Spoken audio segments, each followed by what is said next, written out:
Technician Philip White is suing his neighbor, electrician Cesar Vargas, for shooting his Rottweiler named Bones. Cesar says Bones was in his front yard threatening his daughter. Order. All rise.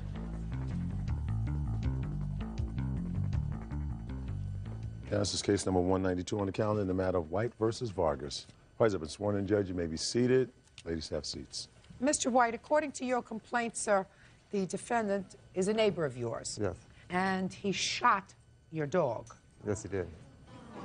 Shh. The dog survived. Yes. And still have the dog, but you had a lot of vet bills. Right. And you wanted him also to pay for the psychological damage that was caused to you and your family as a result of this shooting. Yes. Where was your dog when he shot the dog? My dog was in his front yard when he was shot. And where were you? I was out of town. I was on vacation. And who was with the dog at the time that he shot the dog that was in his front yard? No, when the dog had gotten out of the backyard through the fence. And what kind of little dog was this? He's not a little dog. He's a Rottweiler.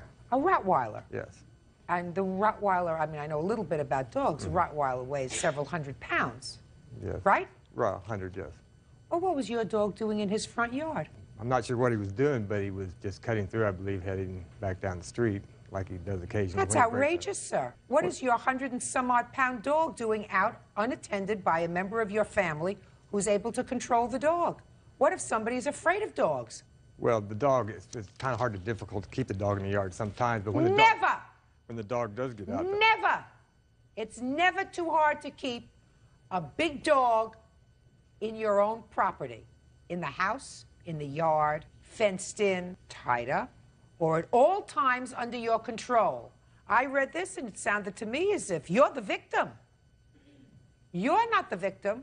Your dog is the victim of your negligence. Is this your wife? No, it's my neighbor. Who else lives in your home? No one. Just you? Yes. When you went out that day, where did you leave your dog? In the house. Well, then how'd the dog get out of the house? Well, I had a carpenter there working on the house who had gone out to get some wood. The dog had come outside to go to the bathroom. He'd carried the wood back into the house and then heard the shots. This is what your carpenter is telling you? Yes, this is what I was But your dog's gotten out before? Yes, he has. Right. Well, that's what I gathered. And you're here as a neighbor to tell me it's a sweet, loving, friendly dog that you're not afraid of. Is that right? Correct. I don't care. Some little 5-year-old might be afraid of a 150-pound Rottweiler that comes walking up to them, even if it's the friendliest dog in town.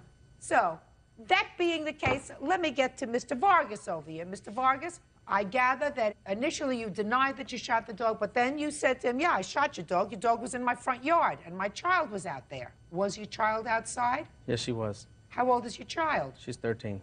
This your child? Yes. You have a picture of the dog? Yes, I do. Sure, let me see it.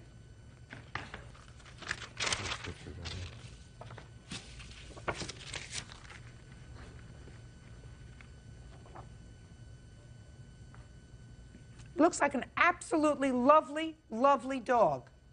For you to keep in your house, under your control, not to think it's just such a wonderful dog, everybody's going to love it. Well, I don't feel it that way. I know the dog looks like it could be, very dangerous, but he's not by any means. As a matter of fact, my neighbors all know the dog very well because, like I said, the dog's kind of he's been raised around humans. He's never been with other dogs. He thinks he's human himself.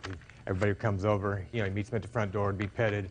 He's a loving dog. All the neighbors love him, of course. Like I said, he's never had any incident before where he's caused any damage to anyone or even threatened anyone.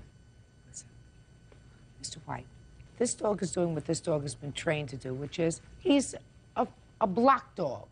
He feels as if he has sort of control to go outside if he wants to. People adore him. They may give him a treat. Your neighbor adores him, which is all very nice. But this is a very large animal. This isn't a Chihuahua that can't cause substantial damage. If somebody is walking in a baby carriage and for some reason this dog gets spooked by something, and even if the dog doesn't go over and try to hurt them, they can start running, the baby carriage can tip over, the baby can become injured through no fault of the dog's. Through your fault. Well, that's your fault. But isn't that the reason they have dog pounds and a dog catcher in case your dog does get out, or a dog registry for lost dogs? What if you think that this dog Because you don't know the dog. All you see is this huge dog on your lawn. Well, wait a second. Your daughter is screaming outside. Is that what was happening? Step up. Now you tell me.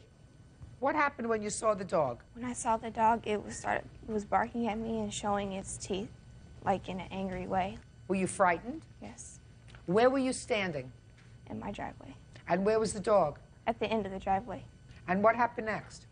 I called my dad's name, and he had gone and get his gun, and he took care of it. And he shot the dog. Didn't kill it. No. Right. That's what pounds are for. Well, like I said, Go ahead. I'm listening to you. Say I was inside the house. I was looking out our bay window and looked across the street. They were outside. Who's they? Caesar, the kids, the whole Kids? family. Right. Yes? Didn't see the dog. All I seen was him standing at his garage. Two sounds that sounded like a shotgun, but it was getting close to 4th of July, so I thought maybe it was firecrackers.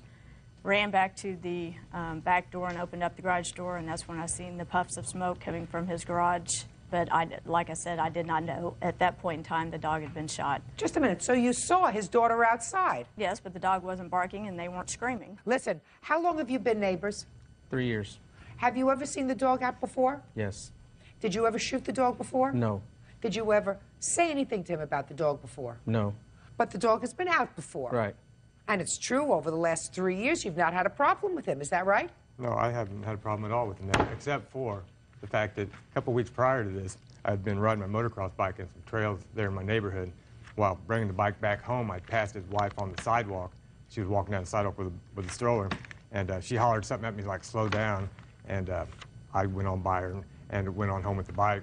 And maybe 20, 30 minutes later, the police showed up at my house and said that they had a report saying that I was riding the bike in their yard. I told them at that time that I wasn't riding the bike in anybody's yard. I'd taken it down the trails and back. And so, Were you going too fast, sir? No, You don't think so? I don't believe so, no. It's allowed. Why do you think, after 3 years of no problem, all of a sudden you would have a problem with them? If I'm a good neighbor and if I'm driving a motorcycle and his wife is walking with a baby in a baby carriage, Right. first of all, you don't have a Rottweiler roaming around in a neighborhood where there are babies in baby carriages. Period. Right. End of My discussion. dog doesn't roam the neighborhood. Yes, your dog gets out and has Right, gotten he had out broken before. out of the fence, like all dogs get out of their fence. No, sir. You say that that's okay. It's not okay. Well, I don't agree that it's okay, and I do It's my not best. okay. I do my best to keep the dog in the But fence. your best isn't good enough. Like I said, Your best, Mr. White, isn't good enough. Judge Judy continues in a moment.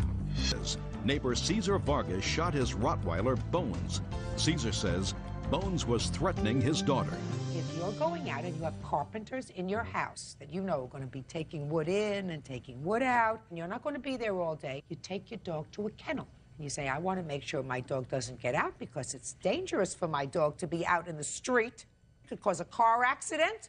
So I'm going to take my dog to the kennel for the day because I'm not around to supervise this 150-pound dog. That's what you do. well, if the man had shot my dog to defend his family, I would have said that was one thing. That's what he says he did. That's what he says he did. And why then he told me that he didn't do it? Why did he deny it? 'Cause he didn't want to get when into the an police asked argument him with why you. he shot the dog, he denied it to them also. Why do you think he shot your dog? I think he shot my dog because he, out of vindication, or maybe possibly shooting the wrong dog.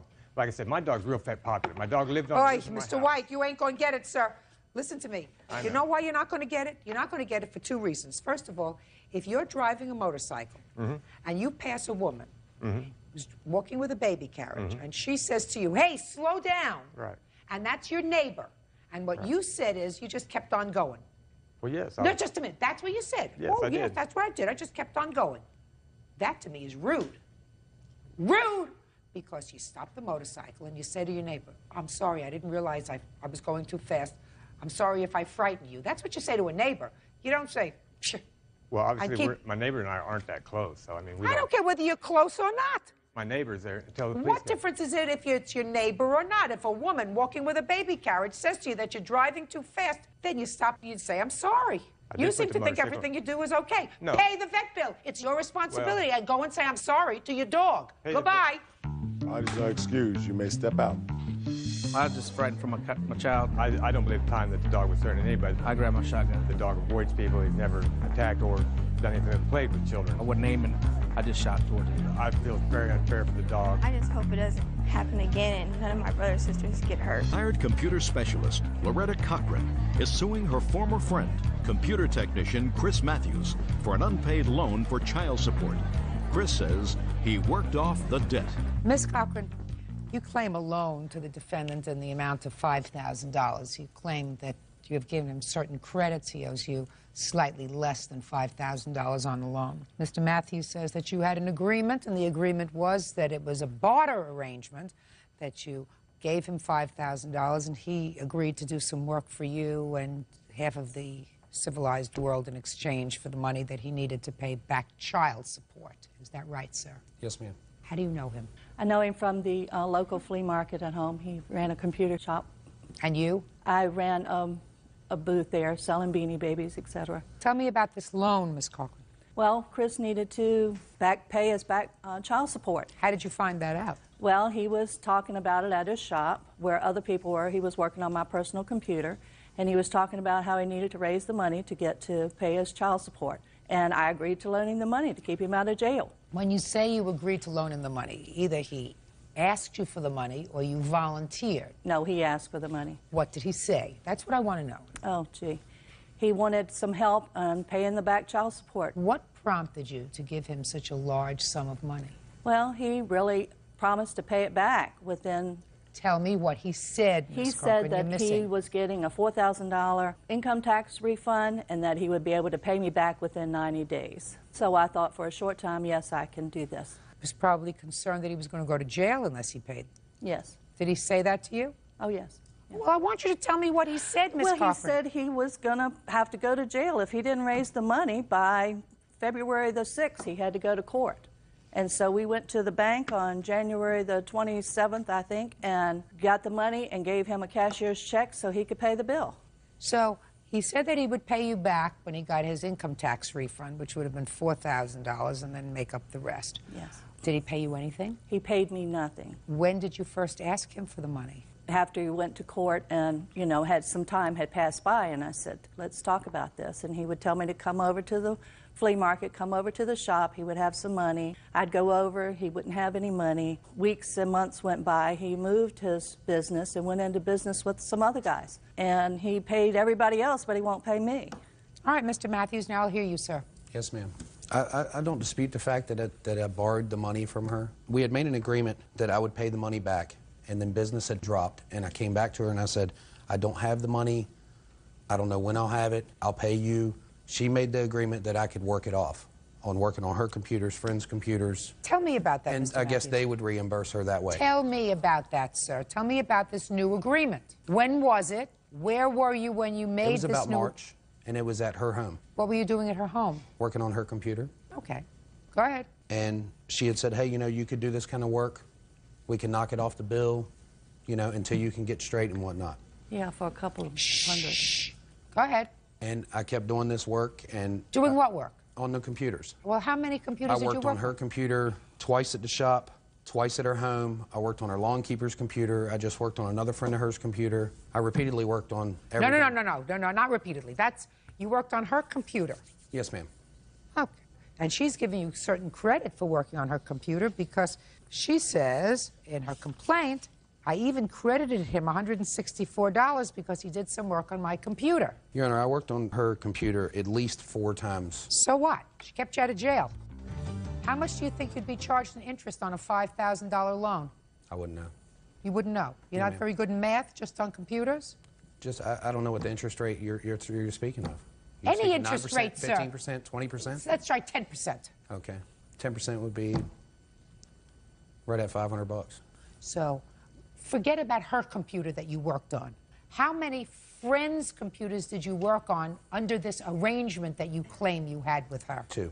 And who were those people? One was her lawn keeper and one was a personal friend of hers. And you accepted no money from these people? From one of them I did. 2 of them. How much? Just a second. Which one did you accept money from? The last one that I worked on it 8 hours and I only charged her for 4 hours of labor. So what? So forget about that one. You're hustling me, sir. Now, was that the lawn keeper or was that a friend? That was the friend. When did you work on the lawn keeper's computer? Sometime in March. And how many hours did you spend on that? On the lawn keeper, 6 hours. And tell me about the conversation that you had with the plaintiff with regard to her benefiting from your working on her lawn keeper's computer. She said that she would then take it out and trade with her lawn keeper as far as taking care of her lawn. Does that sound familiar to you? No, I paid for the computer. I paid cash. What do you mean you paid cash for the computer? When he fixed this computer for a friend of mine. We're talking about the lawn No, keeper. ma'am. Well, the lawn keeper is a friend. What difference does it make?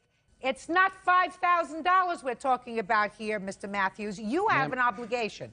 Your obligation is to pay child support. How many children do you have that's covered by this child support order? 1. And what's your child support order? It's $560 a month. So in order for you to have amassed $5,000 worth of arrears, you didn't pay for a long time. Yes, ma'am. So you shun that responsibility. This lady, a total stranger to you, says, I will loan you the money because you asked her for it. That's what you just told me. You just told me that you borrowed the money from her. Borrowed. She's not your wife, is she? No, ma'am. She's not your sister? No, ma'am. She's not your cousin? No, ma'am. She's not your aunt? No, ma'am. She's not your best friend? No, ma'am. Okay. So she's a stranger to you. Stranger. She took care of your responsibility for Yes, your child to pay child support. Then you tell her, I don't have any money. Sorry, I thought I'd have money. I don't have money. That's what you told the mother of your child, too. I'm sorry. What do you want me to shoot me? I don't have money. Collect cans. Your Honor, everything Now listen to me. Collect cans. Go out, collect cans, 5 cents a piece, collect bottles, put them in, then you have money. Listen to me, sir. She's not supposed to pay your child support. You're supposed to pay your child support. Yes, ma'am. Good. So she took the money out of the bank, which cost her interest. According to my calculations, you owe her at least $5,000 because that's how much she lost in interest. You want to say anything else to me, Mr. Matthews? And are you sure you want to say something else to me? Yes, ma'am. I'm going to hear you, sir. We made this agreement on several occasions that I would do this work for her. But you didn't. I've calculated work that I have done for her on 4 different occasions, and I only got $160 worth of credit off of the bill. So what? She kept you out of jail. How long were you going to go to jail for, Mr. Matthews? 12 months. You figure that maybe your life is worth $100 a month? Not to some people, maybe, but to you. Is it worth $100 a month? Yes, ma'am. $1,200? She kept you out of jail for 12 months. $1,200. Did you do more than $1,200 worth of work on her computer? Between friends and... Her computer. No, ma'am. Good. Judgment for the plaintiff in the amount of $5,000. That's all. Parties are excused. You may step out. All the charm and schmoozing does not put the money in my bank account. I think that I didn't get credit where credit was due for work that I had done. He would never call me and never talk to me, never return my calls. I told her that I could make some kind of payment arrangements or whatever had to be done. I'd get one story after another. Lack of communication. I'd had enough. The next thing I know, I had a court document. Don't take it. Dish it out. Manager Andrea Crump is suing 25-year-old homemaker Angela Napier for medical bills and lost jewelry due to a barroom fight. Order. All rise. Quiet in the courtroom, please. All rise. This is case number 481 on the calendar in the matter of Crump versus Napier. Parties have been sworn in, Judge. You may be seated. Ladies, have seats. Is this your mother? Yes. What's your first name? My first name, Angela. Let me see if I understand the relationships here. Ms. Crum, you belong to a dart league. You were playing darts at a sports bar. Yes. On your team was Mrs. Napier's boyfriend. He's the dart captain. He's the captain. Yes. So far correct? Yes. Now, according to you, this young lady, Angela, assaulted you and you were injured at the sports bar where you were competing in a dart contest. Yes. Along with Mrs. Napier's boyfriend. Correct. Angela said that she didn't lay a hand on you. But she does say that there was certain interaction with you on that evening. What was the date? November 11th, 2002. So I am going to start with Angela because I was really interested in her answer. What time, Angela, did you and your mother get to the sports bar? It's probably around 6 or 7. And you got there, I assume, to watch the boyfriend in the dart game. Is that right? Yeah. And what is his name? Rob. Does he live with your mother? Yes. Do you live with your mother? Yes. So I want you to tell me what you saw happen with Miss Crum that irritated you. Okay. We were there, we were all having a good time, and she had been all over basically every man in the bar that night. What does that mean, all over? Like hugging, kissing, dancing. She had her hands all over Hugging, everybody. kissing, dancing, her arm draped over them, around their waist, that sort of Exactly. thing. And that irritated you? No, that didn't irritate me. Must have been memorable for you because you remember it. Oh yeah, I remember it. Go ahead. And then as she started doing the same thing with my mother's boyfriend, that started to irritate me and irritated my mother, of course. Now, tell me exactly what you saw her do to Rob. Okay, he was sitting at the table by my mother, and she walked up behind him and put her arms around him and kissed him on the cheek. Around his neck? Yeah, around his neck. He was sitting. And what did he do? He just looked at my mom like, what should I do? He didn't say or do anything, No. really. He looked at your mother. Show me the expression on his face. Gosh, it was just like Okay. big-eyed, you know, like, I don't know what to do. So she put her arms around his neck and kissed him on the cheek from behind. Right. Next. And my mom got upset, told her to get her hepatitis C hands off of him. That was a dumb thing for you to do, madam. This Rob doesn't have a voice? He's a mute? No. And why did you open up your mouth to her? Because, Stand up. Oh. Why did you open up your mouth? Because I seen her in the bar many times and ignored her. Got along with her fine, you know, because she wasn't dealing with us. I'm not talking about many times. And why did I say Before, I'm that? talking about she comes up to your boyfriend. She puts her arms around his neck. She's not doing it so that you can't see it. You know, maybe she Yes, had a couple, she did. 2 drinks. She got the story a little wrong. She did do it where I was in the bathroom. No, at the listen to time. me. Your daughter says that you were sitting right there and that Rob turned around and looked at you with big eyes like, what do I do? Right. So you're telling me that your daughter was mistaken? She is mistaken. Your daughter now is mistaken about a very Because big he did event. that when I came back and told her that. That's when She had kept doing it through the night over and over again. Just a minute. Don't change your story. So you turned around and you said to her, get your hepatitis C hands off my boyfriend. And the reason I said that was because I know she was with somebody that had that disease. Well, that was a stupid Well, thing it for wasn't you very to nice, say. and I'm not saying it was nice. It was I a don't, stupid thing but- for you to say. Very dumb. Now you can sit down. Okay. Till I need you again.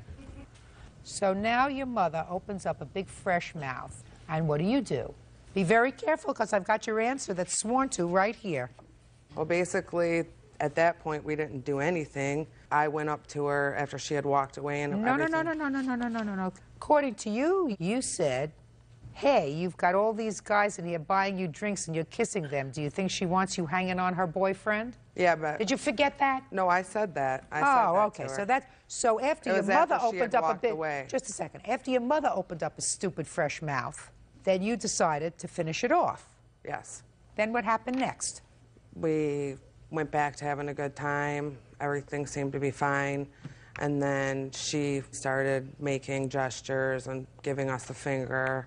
So then I started walking towards her. She was yelling What were you walking obscenities. towards her for? Because I was going to confront her and Confront she her was about flipping what? me. She seemed like she had some issues with me, so I was walking Of course she had over issues there. with you, madam. You opened up a fresh mouth to her for no reason. Well, that's why I walked over there. You went over to confront her. To confront her, yes. Now I'll hear you. I was putting my darts away. I did not realize that there was a problem, if you will, with myself. I was basically hit like a freight train. I went flying into the tables, I fell onto the floor, and I was being hit. And then the next thing you know, I was being picked up and escorted out the bar for my safety. How do you know it was the defendant who was hitting you? I don't know that the defendant was hitting me. I was hit. Do you have any witnesses? Absolutely. Then I'll hear the witness. Tell me your name. Betty Jeter. Are you on the dart team? Yes, I am. I want you to tell me what you saw. I was standing on the opposite side of the table. There was Andrea. There wasn't another girl that is not here standing next to her. We were putting our darts away, and then I saw Angela coming toward Andy, and She came around the other girl. I seen her hand go around the other girl. Next thing you know, they were down on the floor, tables had flying. Who's they were down on the floor? Judy, Andy, and Angela. Who's Judy? She's one of the girls that's not here. Did you see Judy have any issues with this? No, Judy lady? didn't have any issues with her. Did you see her strike anybody? It would have been around Judy, and I didn't see where the hand landed. Now I'll come back to you. Okay, Look at me. It was now you're sort of- walking over to confront her. Yes. So I get over there, and before I could even get over there, Judy and her fell on the ground. No, look at me. Now you're closing your eyes. She and Judy, who had not had any issues. No, because she didn't realize it was Judy. She had her eyes shut. Just a second. She didn't have any issues with Judy. No. So she and Judy just somehow ended up on the ground. And then you ended up on the ground? No, I was over there, and me and her were arguing back and forth. Oh, you didn't say that here, honey. You didn't say that in your answer. I didn't hear anything about arguing back and forth. What were you arguing? Well, we were arguing the whole time when she was flipping me off and, you know. I didn't hear yelling. that. So how are you arguing? Tell me how you were arguing. She's flipping you off and you're doing what? Basically yelling obscenities at her. She was yelling obscenities back at me. And then Judy stepped in to help, I think, to try to break us up from fighting because we hadn't contacted. Yes. And she fell on the ground, and Judy, she had grabbed Judy and was punching Judy in the head. And she had her eyes shut, so I don't believe that she knew who she was punching in the head. She probably believed it was me, but it was really Judy. And I believe that's how she broke her wrist. And what about you? What were you doing? I was sitting in a chair. You just sat down in a chair? Yep, I was Is that sitting right? in the She chair. was sitting in a laying chair? on the I floor. didn't see her sitting in the chair. Where did you see her? I seen her on the floor. Of course. Let me see your medical bills, please. And can I say one more thing? Sure. Also, she didn't go to the doctor for like a week, and she didn't call the cops or anything, and she acted like everything was fine and dandy with me. I would just think if her wrist was broken, it would hurt really bad, and you would go right to the emergency room. Did you graduate from Einstein Medical College or Harvard? Which one? No, that was just my opinion. Neither. No, let me explain something to you about opinions. When you have an opinion that is a scientific opinion, you have to have a scientific opinion based upon some particular skill, experience, training, education. There are certain things that we know as lay people that are within the realm of common knowledge, like if somebody's got their arm draped over your boyfriend, if the boyfriend doesn't say, "Get your hands off me, I'm uncomfortable," then you keep your mouth shut. Then you get rid of the boyfriend. You don't get rid of the girl. And if your mother is offended by something that happened to your mother, she's at least 20 years older than you are, you let her deal with it yourself unless you've had too much to drink. Then you open up your big fresh mouth over something that has absolutely nothing to do with you, and you get yourself into a whole bunch of trouble. If this young woman here had a couple of too much to drink and was making a little bit of a fool of herself, then it was up to the men to say, "We don't appreciate that." So let me ask you this question. You come out of the sports bar and you have a flat tire. Who's going to change the tire? You or Rob? Rob. Of course. Do you know why? Because he's good for things like changing tires. He can also say, "Get your hands off me." He doesn't have to be protected by you. Well, it's easy for people to say it, but nobody was there but us, so we know what happened. And we came in dressed like we always dressed, but they come in dressed like they're holier than thou, and that's not their dress. I don't care whether they're dressed like holier than. What difference does it make, madam? We're talking about your fresh mouth. I'm not the only one in life that has a fresh mouth. Just a second. I don't care whether you're the only one in life. We're here discussing one case. That's what happens when you go to the bar. I've been in bars before. I mean, I don't hang around in bars, and I don't belong to a dart league. I've been in clubs before. I've been in bars before, and I want to tell you something.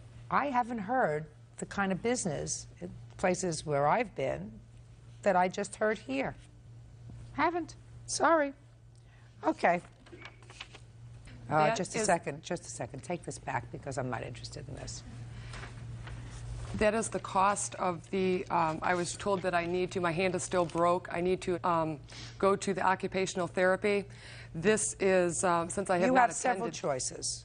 I don't speculate with regard to what you might possibly need in the future without an expert witness. Do you understand? Yes. You have incurred a certain amount of bills up until this date. These I am prepared to entertain. What I'm not prepared to do without an expert witness who can testify as to the condition of your wrists, the need and the duration of any therapy, nor am I prepared to entertain the cost of any therapy. So you can either say, Judge, I would like you to dismiss this case without prejudice. I will refile it in another date, 6 months or a year from now, or would you please entertain my current costs? And then I will, if additional treatment is necessary, I have to take care of that myself. Now, what do you want to do? Judge Judy continues in a moment. And later today, Andrea Crum says she was assaulted by Angela Napier. Angela says Andrea was flirting with her mother's boyfriend. Okay, what's your pleasure? Do you want me to proceed with the actual costs that you've incurred so far, or not?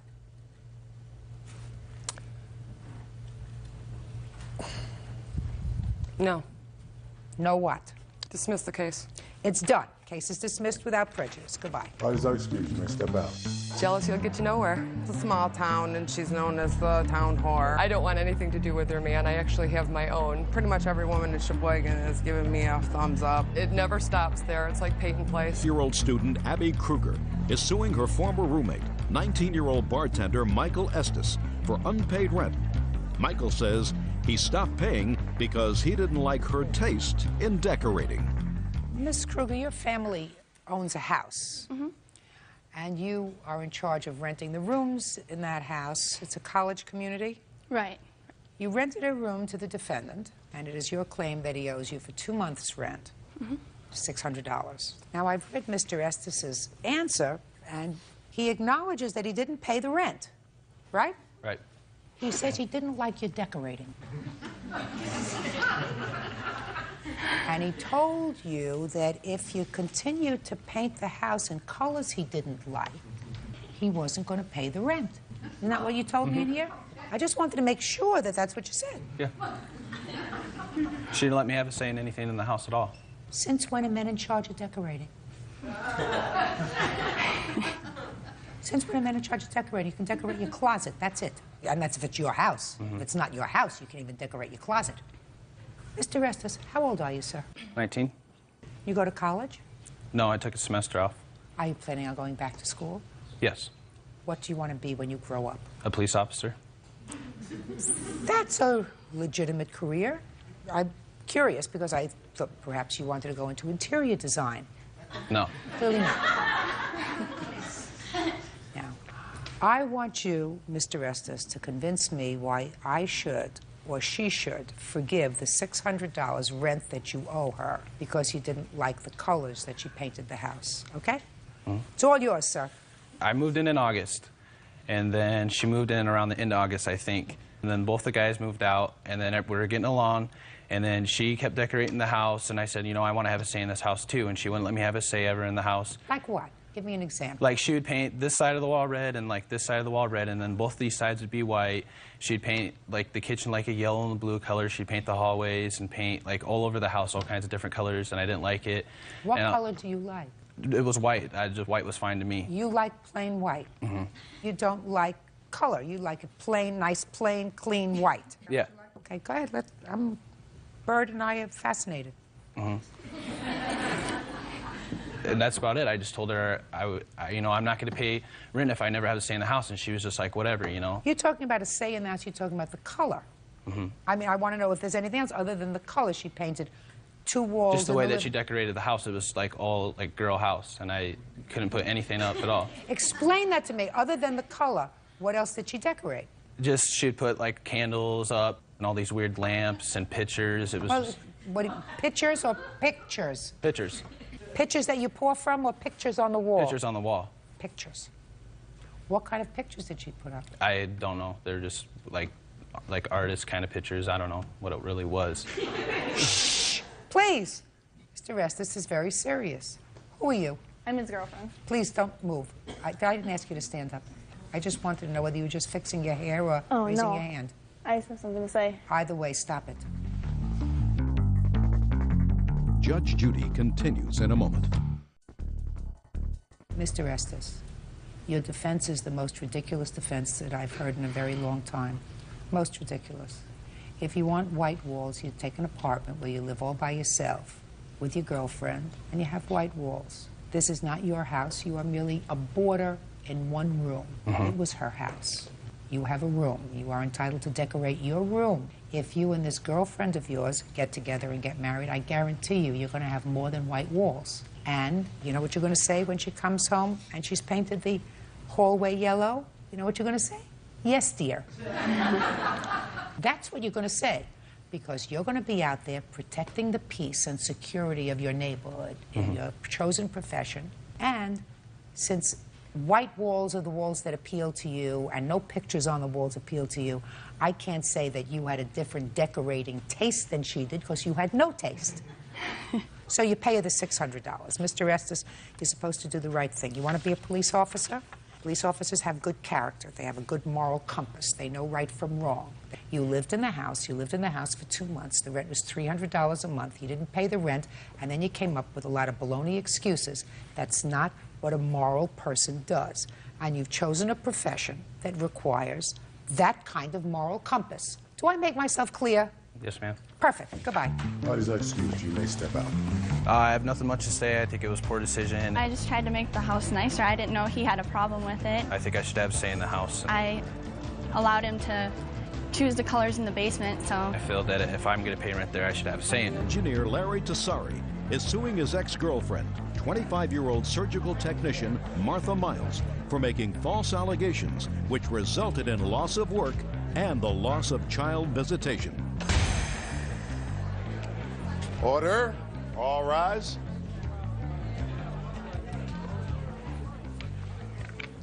Yes, this is case number 165 on the calendar in the matter of Tassari versus Miles. Thank you, Bert. You're welcome, Judge. Parties have been sworn in, Your Honor. You may be seated. Gentlemen, have seats. Mr. Tassari, according to your complaint, you and the defendant lived together for a brief period of time. Right. You claim that after an incident that happened at your home, you were incarcerated briefly. The defendant left the home and took property that belonged to you. The property was a computer. And then she embarked upon a campaign that amounted to serious harassment that affected both you, your relationship with your former wife, your child, and the loss of your job. So you are suing her for both the return of this computer and the harassment. That's correct. And the defendant says she has no clue what you're talking about with regard to the computer, and as far as the harassment is concerned, all she did was tell the truth. Right? Yes, ma'am. Okay. When did you start to live together? Approximately a week after Thanksgiving of the year 2000. We had met the week before. You had met the week before? Right. That's brilliant. It was love at first sight. Brilliant. Did you move in with a child? I have a joint custody, so sometimes I have visitation with my son. And when did you move out? I moved out September 2001. Tell me what happened that evening, Mr. Tassari. The week before, it was apparent the relationship was not working, and I told her I wanted her to move. I, placed a lot of her stuff by the door. Told her, when you get a chance, move out, peacefully. I don't want a war. So the day we had an argument, she attacked me. I gently pushed her out the door, locked the door, and began throwing her stuff out of the apartment. The police came and arrested me for domestic violence. When I came back to my apartment, a lot of my stuff was missing. In addition to taking a lot of my personal property, she also took a Isuzu Trooper that belonged to me, and she took the keys to my Ford Mustang. When did you notice, let's start with the computer. When did you notice that this computer was missing, Mr. Tassari? As I was going through my apartment cleaning up, I noticed what was there and what was gone. Did you take his computer? No, Mom.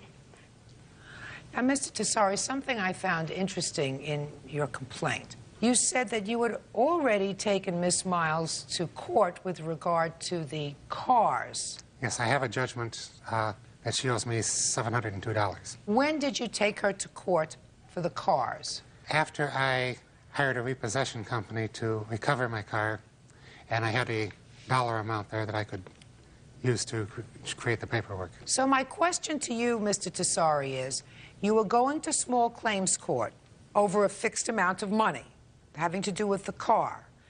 You already knew that she had taken your computer. why didn't you, at that time, sue for the return of your computer or its value? I was trying to get an exact handle on everything that was missing. No. Because all you're doing is suing here for the computer, Mr. Tessari. Computer and harassment. I don't know, I just wasn't thinking clearly.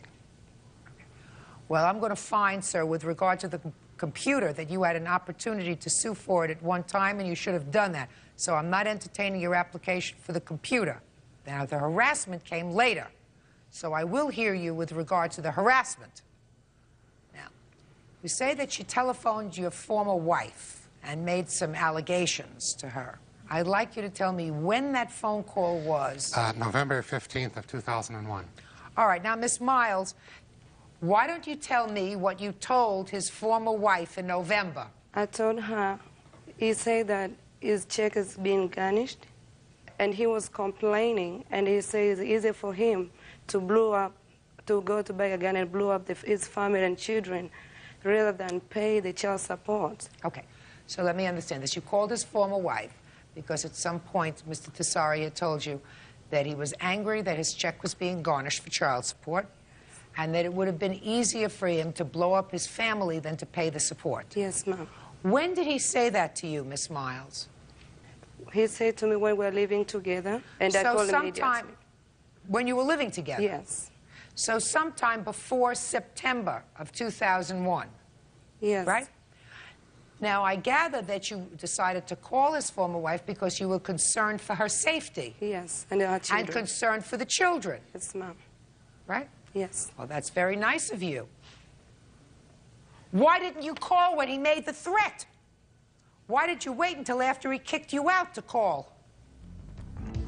So you knew about this, according to you, for months before you called the ex-wife, right? I called from his phone when I was living with him. I didn't make it the phone in November. I make it September. I called. No, that's why he was upset with me. When he came back from work, he said, why you call my ex-wife? Because the police called him. He was arrested for that. Just a minute. So what you're telling me, Miss Miles, is you didn't make the call in November, that one of the reasons you had a fight with Mr. Tessari is because you had called his ex-wife and told her about this comment that he made. Yes, ma'am. Now, Mr. Tessari, let me come back to you, sir. I want you to listen to me very carefully. It's very easy for me to verify this. All I have to do is call your ex-wife. You understand that?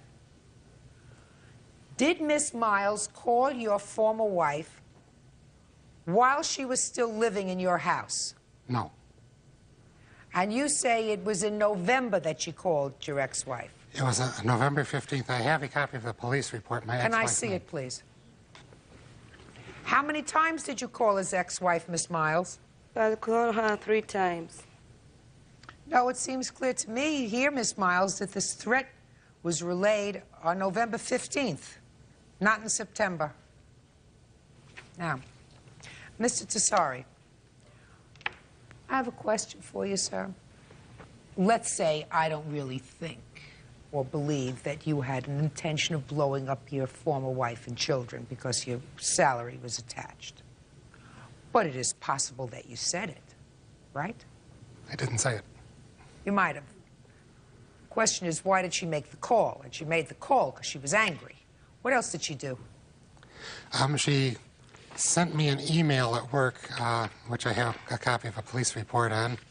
Can I read that word for word? It has a few obscenities in it. It says, hey, you can't compete with me. Stop trying. When you get out of jail, I'm going to kill you. Is any of that true? That's the email I got at work. She also left about 20 phone calls on my voicemail. Mr. Tessari, how many months has it been since Miss Miles has contacted you? Since approximately the middle of December. So what do you want to start up with her for? I don't. Well, you do if you bring a lawsuit against her, sir. Because it cost me a lot of money and a lot of anguish to try to get the visitation with my children reestablished. Because what happened, according to your complaint, is when she called your ex-wife, told her about this threat that you had made, your ex-wife whipped into action. They stopped your visitation, and then it was ultimately reinstated. Is that right? That's correct. Okay. How old are your children? My children are 14 and 12. Have you had continuous visitation with them since the divorce? On and off. My ex-wife has always created issues with that. Well, have any of the issues been with regard to any allegations of abuse or neglect with regard to you? They have, but they were untrue. Judge Judy continues in a moment. And later today, Tessari says ex-girlfriend Martha Miles falsely accused him of making terrorist threats against his ex-wife. Larry says the allegations caused him to lose his job as well as his child visitation. You claim that Miss Miles is a vindictive nut. Is that right? That's correct. But this vindictive nut has left you alone for at least 6, 7, 8 months, right? Right. So it would be a wise man who would say, let it rest, right? Especially since you know, Mr. Tessari, that you have a judgment against her that she hasn't paid yet, right? You have a judgment for a car that she hasn't paid. So you think you're going to get more from her on a second lawsuit, especially when she's been quiet? Does that sound smart? No. I mean, I'm not going to ask you to answer that. I'll ask Bert. Does that sound smart to you? Doesn't sound smart to me. Doesn't sound smart to me either. Mr. Tessari, she doesn't have your computer. Even if she had your computer, you had the ability to sue for that when you sued for the car, so that part of your claim is dismissed. With regard to the harassment, I find that there is insufficient evidence to establish that she told your wife an untruth when she said that you even casually, put your hand down, Mr. Tessari, even casually said to her, it would be easier, rather than paying this child support, I could blow them all up, or they'd be better off dead, or we'd all be better off dead, or whatever. Now, there's probably not much of a question in my mind that Miss Miles made that telephone call to your wife in order to get even with you. That's true. But I believe that there is a possibility that you said it even though you didn't mean it. And relaying information that she heard is not harassment. In any event, I think that you should be very wise, sir. If she hasn't bothered you in 6, 7, 8 months, let it rest. Your case is dismissed. Apologies are excused. You may step out. You know, she did disrupt my visitation with my kids, and I feel that she should be punished for that in some way or another. I left him to babysit my son. He taped my son's mouth and nose, and then that's what he went to jail for. Her son was crying and angry, and she told me, you know, put some tape over his mouth to make him shut up. There is a restraining order already in place. A lot of her child rearing practices are things that they do in Africa that I guess we don't do here. He tried to get back with me, and I don't want him no more. Linda Van Natta is suing her former friend, cashier Marion Gervitz, for vet bills. Marion is countersuing, also for vet bills. Miss Van Natta, I'm going to very succinctly give you a short scenario of the complaint that I read, yours. According to you, you sold the defendant 2 Persian cats. Mm-hmm. Then you got information somehow that they were being neglected. At the time, according to you, the defendant had approximately 17 cats. You went over there, you picked up the 2 cats, you took them back to your house. You did that with her permission. Yes. And then she wanted them back, and you said you can't have them back. Ultimately, you were forced to give the cats back to her. And you want her to pay the vet bills that you incurred taking care of the cats. Yes. So that's what your lawsuit is about? Yes. You have a cross-complaint. Yes, ma'am. You say that when the cats were returned to you, they were returned sick, and you had to take them to the vet. Yes, ma'am. What was wrong with them when they were returned to you? My cats were returned to me. They had ringworm, which is like a fungus. I know what ringworm is. Okay. None of my cats have ever had ringworm. We have 14 How many cats do you have? We have 14. Are you telling me you had 14 cats and none of your cats have ever had ringworm? No, ma'am. You have the 2 Persians back now? I have the 2 Persians back, and they were underweight when I got them back. Oh, I'd like she to had see, colds. I'd like to see the vet report. Yes, ma'am. Indicating. I also have a letter where Linda sent to my husband accusing me of having extramarital affairs. And I just don't think it has anything to do with the case. She's slandering me. I just would like to see, please, the vet bills and the report from the vet when you got the cats back. Okay, this is a report that the vet faxed to the Humane Society.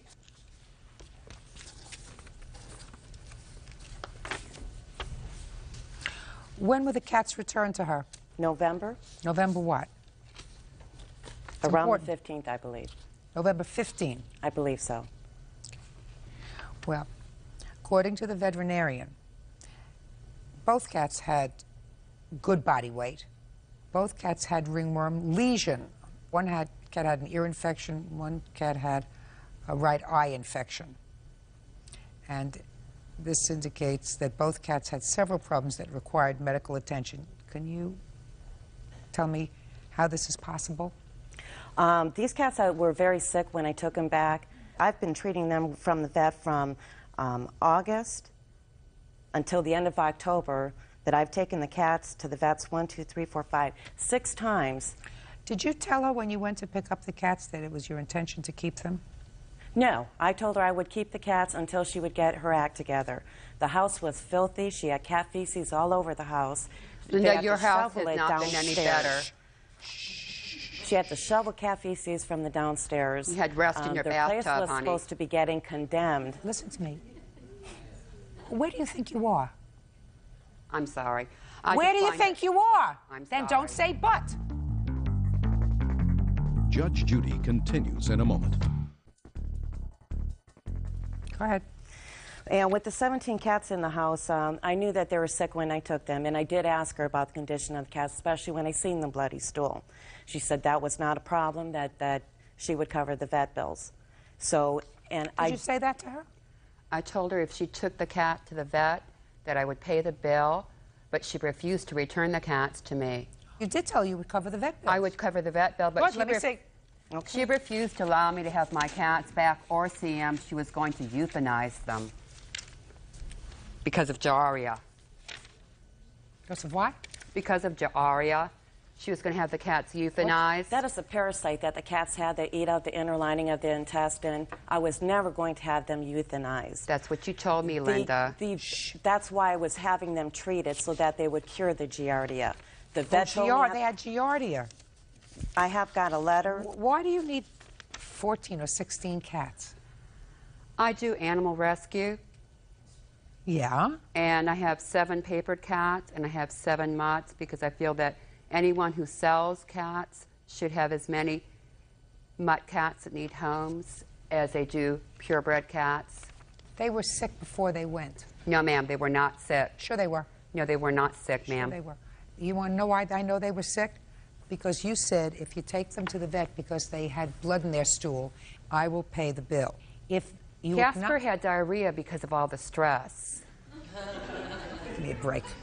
Give me a break. Give me a break. Look, you spent a lot of money, Miss Van Atta, and I believe you spent a lot of money at the vet after a period of time that she told you, I want my cats back. That's your responsibility. The only question that I have in my mind is whether or not you are responsible for any of the vet bills that she had after she got her cats back. Because she says the cats came back to her sick. Now, the cats were not in your possession because you gave them to a third person. Is that correct? Correct. Well, why did you do... Excuse me. She sold them. I'm not speaking to you. Who did you give them to? I gave them to a lady. I ran an ad to get rid of some of my cats. How long were the cats with her? 3 to 4 weeks before she actually got them back. All right, well, unfortunately, you are responsible for her vet bills. That I am responsible? Yeah, you are. You are. I know you're trying to do a good deed. $405. Judgment on the counterclaim for the defendant. That's all. Parties are excused. You may step out. This lady has got a mental problem. She stuck a cat in a freezer for 6 months because she couldn't stand to get rid of it. We kept it in the freezer. Administrative clerk Stephanie Brown is suing her former landlord, Toby Moore, for the return of personal property. Toby is countersuing for damages to the apartment, unpaid rent, and for the cost to remove waste.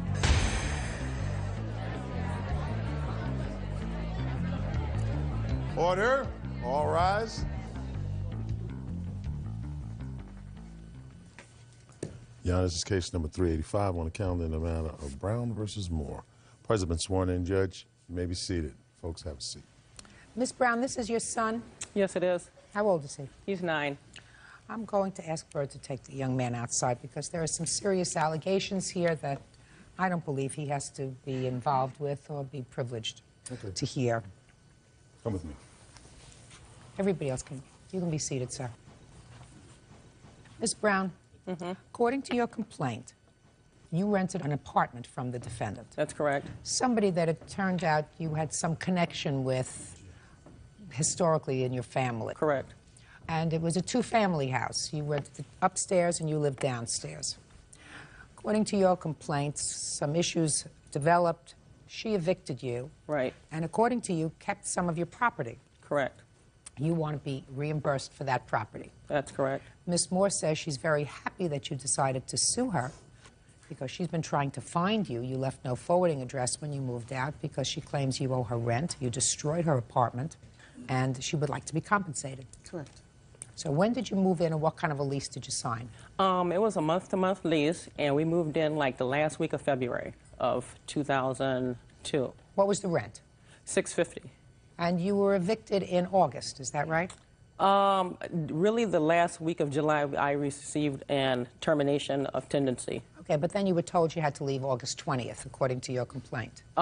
Yes, after we went to court for something else. Now, why did you notify her that you were evicting her? Non-payment of rent. And Tell me when that was. They didn't finish paying the rent in July, and they didn't pay the rent in August at all. Okay. In July, how much did they pay? $605. Why did you pay $605 in July? My fiance was having problems with his job, and you know he wasn't working every day. Okay, so you were shy $45 right. in. I don't even know it was $45. I thought it was more like $15 or so. All right. And what happened in August? I'm asking you. Pay attention. Oh, I'm sorry, ma'am. In August, I got no response. So on. What do you mean you got no response? They don't answer their door. They don't answer their phone. Is there any reason why you didn't pay rent? Yes, Your Honor. First of all, the end of July, it all, to me, started with an air conditioner. When I first rented the place, she said she had an air conditioner in the unit. It was in the wintertime. I asked her, does it get pretty hot up there? She said, yes, it does. I have an air conditioner you can use, you know, when the time comes. You know, I'll just prorate the electricity bill. We were offered an air conditioner through a friend of ours, so we took it. You know, saying that, you know, she was saying that. Okay, it was so you took an air conditioner. Right. Go ahead. Okay. So, she, you know, she said to let her know when I got the air conditioner, and I don't think I let her know that exact day that I got it because she wasn't home or something. But anyways, the air conditioner ended up being in there for like 10, 12 days before she knew about it. She called up to my house and asked me, did I have an air conditioner? And I said, yes. She said, well, would you please take it out? You didn't notify me that you had an air conditioner, and would you please take it out? So 5 minutes later, I took the air conditioner out. The next day, this note was posted on my door saying that we have a 30-day tendency to move because we have put an air conditioner in her unit without her permission. And that's where it started from. So that was dated July 31st, and we had 30 days to move. So upon that notice... Okay, just a second. According to this, they owed $15 of July's rent. Mm-hmm. And the other $30 you tacked on here was for the air conditioner. For the electricity bill. Just a second. For the air conditioner, for the difference involving the air conditioner. So they didn't owe you $45 for rent. It was the additional $30 that you say that your electricity bill went up because of the air conditioner. Correct. Okay. Go ahead. So what happened next? So the next day that note was posted that we had 30 days to move. So I have a son. I wasn't working at the time. My fiance was only working part-time. I could not afford to pay rent to pay rent twice, you know, to give her August rent since we had 30 days to move, you know, and I already put up a damage deposit of $650, you know, and so I was, you know, assuming to myself, well, you're going to live off your security deposit. Not necessarily. Well, that's what he says. You say no, but that's what he says. You had $650. You figured she wasn't going to give it back to you anyway. You might as well use that $650 for security deposit to pay your August rent. Right. I got you. Okay. But that's non-payment of August rent is not the reason that she was evicting you.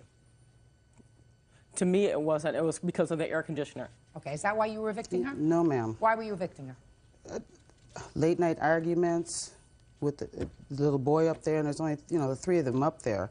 You're throwing things against my walls. You're breaking and damaging things. Don't talk to her. Talk to me. Yeah, I'm sorry, ma'am. they were doing too many things, and I have my husband's sons during the summertime. We take care of them. True. And they're loud. They woke us up at 1:30 in the middle of the night, scared my boys because she was going to burn down the house, threatened to burn down the house. So they were having arguments. Child staying on this. So they were having arguments. All the time. That is not true. So if they were having arguments, why didn't you move to evict them because they were a nuisance? Well, I had talked with Stephanie a couple times about that. You know, you've got that child up there, you're doing things up there you shouldn't be doing with that boy up there. You said nothing to me. You're leaving that child by himself. You I leave very keys seldom left my son out of the mailbox for him to come in. I'm not speaking to you. Okay. Judge Judy continues in a moment and says former landlord Toby Moore evicted her family and then kept their belongings. Toby says Stephanie is violent. Now, what did you go to court for? Okay, after I got the 30-day notice and like August 5th came around, she discovered evidently I wasn't going to pay her rent. So she went and filed an unlawful detainer for non-payment of August rent. We went to court like around the 14th or so, and we were asked to vacate the premises by August the 20th. No, you weren't asked. Were you ordered to? Ordered to vacate. That's right. different. Ask and order are two different things. Okay. Were you out on August 20th? August the 20th, around 7 p.m., you know, we were in a process of moving. We only moved like 4 blocks away. I don't have a vehicle. It was pouring down, raining that whole night. We made like 7 or 8 trips with shopping carts, mind you, in the pouring rain, back and forth to our new place moving. But before that, she came about 10 minutes to 8 that evening and said that she was changing the locks on the apartment. I said, well, Toby, we're in the process of moving. You know, can you give us to 8 o'clock in the morning? She said, you cannot tell me what to do at my property. I can make any necessary repairs or whatever I want to my property, and you cannot tell me what to do. And then she threatened me with calling her uncle. I just want to know whether you were her out. Uncle, the sheriff. Pay careful attention to me. Right. Were you out of the apartment by midnight on the 20th of August? No, I wasn't, and she knew that, though. She came and asked me when we were going to be out, and I told her 8 a.m. that morning. And I didn't Well, just a second, that's maybe what you told her, but you could not be in that unit after midnight on the 20th of August. Right. That was the order. Come and remove because us. then what you do is instead of starting to move on the 20th, you start to move on the 19th. That's correct, but we were... I know it's correct. All right, so now what do you claim was left behind? This is a list of things that were left behind in the apartment. Let me see.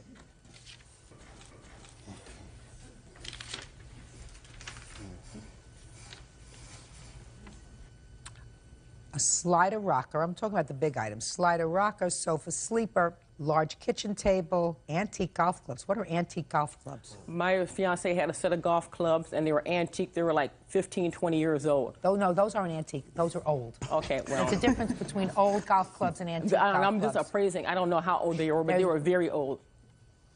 They were very old. Right. Old. Old golf clubs are not antique golf clubs. Right, sir? Yes. Okay. Do you know what happened with all these things? Most of the things, yes. Tell me what happened with them. The things that she left behind, left in the apartment, I took pictures of, and the things that she left and took down to all my neighbor's trash. She what? She strategically took stuff and left in everybody's trash. I'm just talking about the furniture. I'm talking about the furniture. So am I. She telling me she put the chair in somebody's garbage? Correct. Listen to me carefully, Yes. Miss Moore. Is there a sofa that was in the apartment after she moved out? No, ma'am. That's a lie. Shh. I don't believe that. I don't believe that. I mean, I think she left a lot of junk, and they certainly left this apartment like a pig pen. No, yes, you did. I did because I wasn't done moving, Your Honor. No, I didn't mean listen to me. If she would have gave me a Listen chance, to I would me. have cleaned up. No. Pig. Pig. Those things you don't clean up. This, show her. They shouldn't have been left like that. I'm speaking. Don't speak. I'm sorry. Nobody was going to clean that oven before you moved out, and nobody was going to defrost the refrigerator at 8 o'clock in the morning. Do you understand? I understand that. That's not taking care of somebody else's property. So if this is an indication, And you know what, Your I'm Honor? speaking. Okay. If this is an indication of how you were taking care of someone else's property, then I understand her counterclaim, which is you left the rest of the place in a complete state of disarray. When I moved there, it was like that. She gave me $100 off to clean up. The stove and refrigerator was a mess. I had to clean all that up. So just a second. So she gave you money off. Right. Fine. Now, so if that's And I was the going to case, clean it up again after I was on, in the process of leaving. I don't no, leave my that's place baloney. like- That's baloney because you didn't have time. You had to be out by midnight. So you weren't going to clean that up at all. Now, Miss Moore, we've already come to the conclusion that you didn't give her a legitimate reason for evicting her. This is not the legitimate reason according to you. According to you, didn't like them as tenants. Then they didn't pay rent in August, so that you went and you finally got her evicted. I don't believe that she took all of her stuff. I believe that some stuff was left behind. I don't know what you did with it. You want to tell me what you did with it? The stuff that was left behind, Yeah, in the she apartment. came and got. And the things, first she came and started going through boxes, and I'm like, Stephanie, no. You have to take your stuff. You can't sit here and do this. When did she come back? She came back with her mother on the 22nd. So what you're telling me is plaintiff and her mother came back on the 22nd. Correct. Her mother came by looking for her, and I said, I don't know where she is. She moved out. And if you do catch up to her, ask her what does she want with the rest of her things. They're out in my garage. 45 minutes to an hour later, she showed up. And those were the things that you wanted me to have. It was no sofa in her garage. Just a second. There wasn't one. Had your stuff been in her garage before? No. So she moved the stuff out of the apartment into her garage. Right, what she wanted me to have. What did you do with the things that were in the garage? Some stuff, No. the stuff that was in the garage, I put in my mother's car and took with me. Some stuff that was no good, I have a friend that owns a furniture store. They said that I could put the stuff in the trash back there. So stuff that I did not want, I put in the back of this furniture store trash. What furniture did you take with you? I didn't have a chance to even No, get my what main furniture out. I took nothing but my it was mostly clothes and stuff that I had moved. I didn't get it. The big stuff you move last, and I didn't have a chance to move that. That's unfortunate. You had an obligation to be out of that premises by midnight on the 20th. Now, she says that you left no couch, that you left no table and chairs, that any furniture that you left, any stuff that you left, she put in a garage. You came by with your mother. Your mother came first, you came second. You looked through the stuff. Some stuff you wanted, some stuff you didn't. Some stuff was trash. Even the trash she moved out of your apartment. No, it's not. Sure it is. Can I call you a just witness, told me please, that. ma'am? Sure. Call him. Your last name? Tell us. Go ahead, Mr. Tellis. Okay, the things, way it went down as far as the furniture that was in the house. Her mama, my fiance's mother, knew where we was at, and we had told her what had happened. Don't tell me anything that her mother saw, sir. Oh, I'm not going to tell you that, but... I want to know why you didn't move this stuff out on the 18th or the 19th of August. You weren't working. If you're not working, why didn't you move?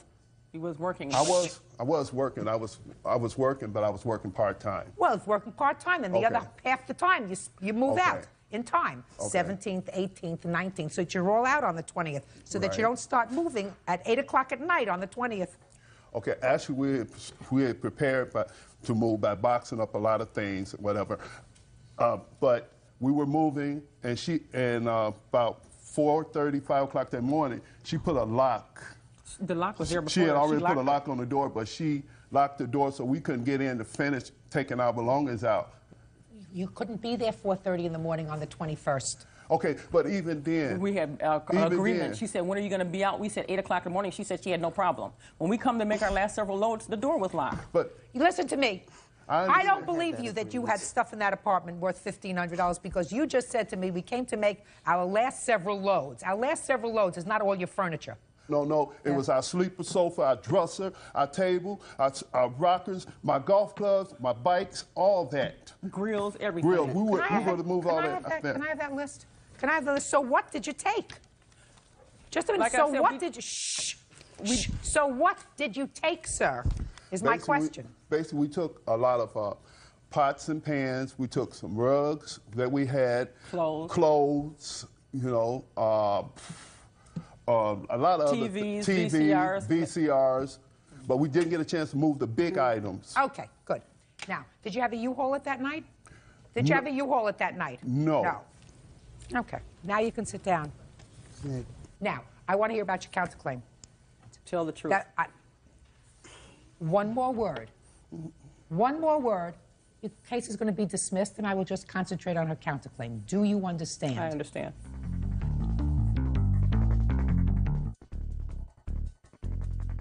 Who are you? I'm her husband. Step up. Yes, I was the one that mainly moved everything out of that apartment. Where's the couch? There was no couch upstairs. There was no couch. Who knows? I have no idea. I have no idea. All I know is you left the place like a pigsty. Since I really don't know what happened to your furniture in there, I have to rule strictly on the law. And the law is that when you've been evicted from an apartment and you're told to move, you have to be totally out of that apartment on midnight the night of the move. You are not. And you are not out by midnight on the 20th, not because she didn't let you get your stuff, but because you didn't start to move until 8 o'clock at night on the 20th. So anything left in that apartment, even if you left stuff in that apartment afterwards, you can find that that stuff was abandoned by you. So even if they took it, sold it, destroyed it, gave it away, salvaged it, trashed it, or whatever, they had a legitimate right to do that because they are under no obligation to keep your stuff. Do you understand? And again, I'm not sure whether the stuff was there or not, but I am sure that it was there after it was not supposed to be there pursuant to a court order. That's one thing. So that's very easy to deal with. The second thing that I have to deal with is her counterclaim. And her counterclaim is for rent and damages to the apartment. Correct. Well, I think that there are certain damages to the apartment that I can't find caused by them.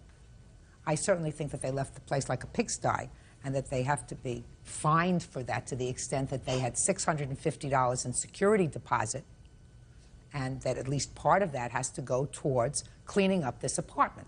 Yeah. Right? Right. Cleaning up and putting it into reasonable condition. Right. And I think that probably $150 or $200 is reasonable to clean up that apartment. The problem is you stayed beyond the term of your lease. So you don't get any credit for August rent. Right. Which means that you owe her some money to clean up the apartment, the mess that you made, which is a couple of $100. So on the counterclaim, I'm awarding her $200 to clean up the apartment, and I'm awarding you nothing. That's all. Parties are excused. You may step out. Thank you. I think the judge was fair. Can't get back all the damages and stuff that they did do to the apartment. You know, anybody that's a tenant, beware of landlords like her who are very just rotten to the core. Maybe they'll have better luck taking care of their child and providing a decent roof over their head and not have to move from pillar to post every other month or so. That's why I brought her to court, because I know there's more than one way to skin a cat. Just have to find someone else to take pity for them. Lauren Bashaw is suing her husband's ex-wife, shipping operator Tracy Ashby, for the cost of a plane ticket purchased for her daughter. Order. All rise.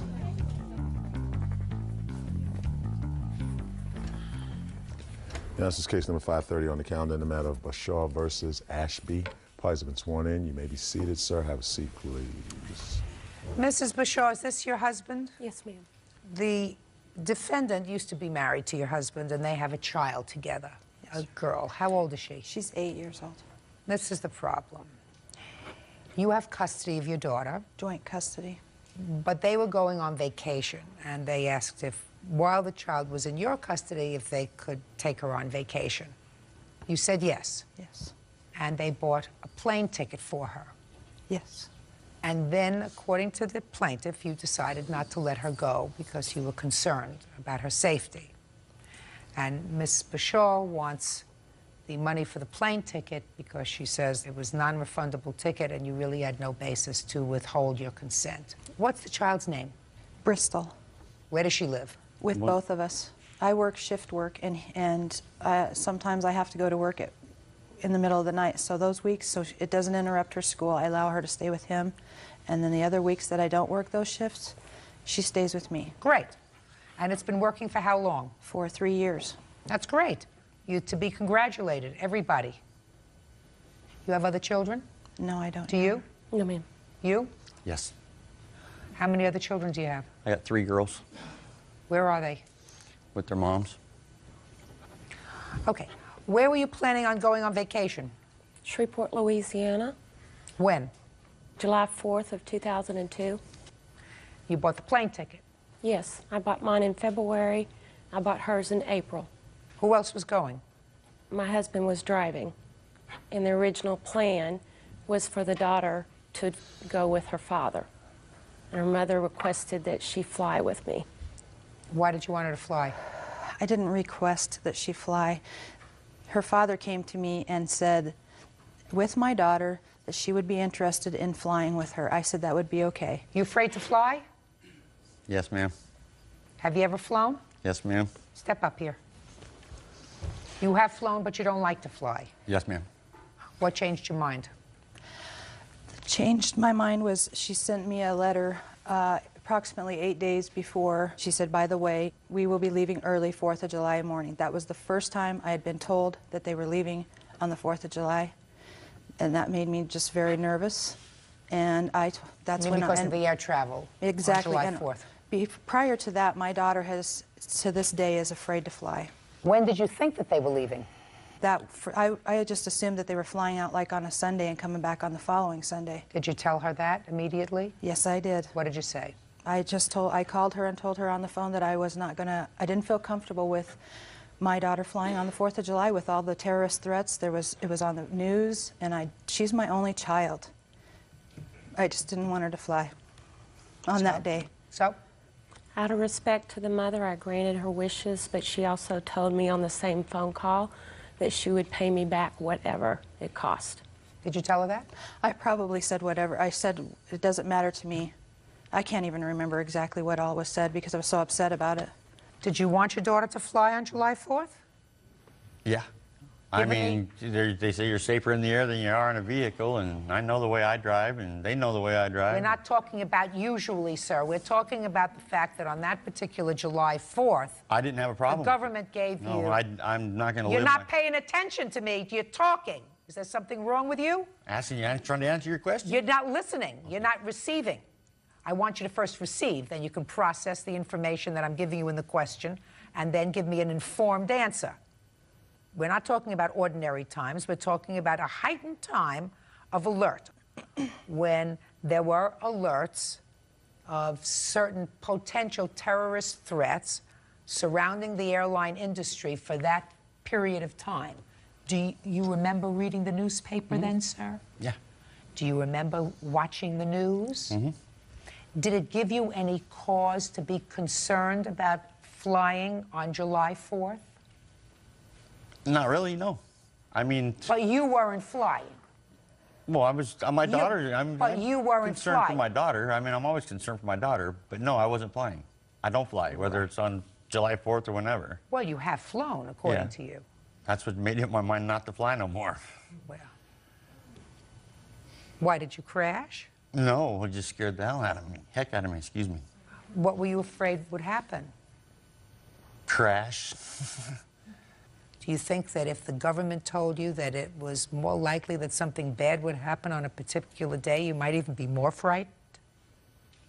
Personally, yes, probably. Good. And you think that if... I'm not one to try to put a bunch of fear into my daughter's head and stuff and scare her to death about something that's going to stick with her forever. Oh. You know?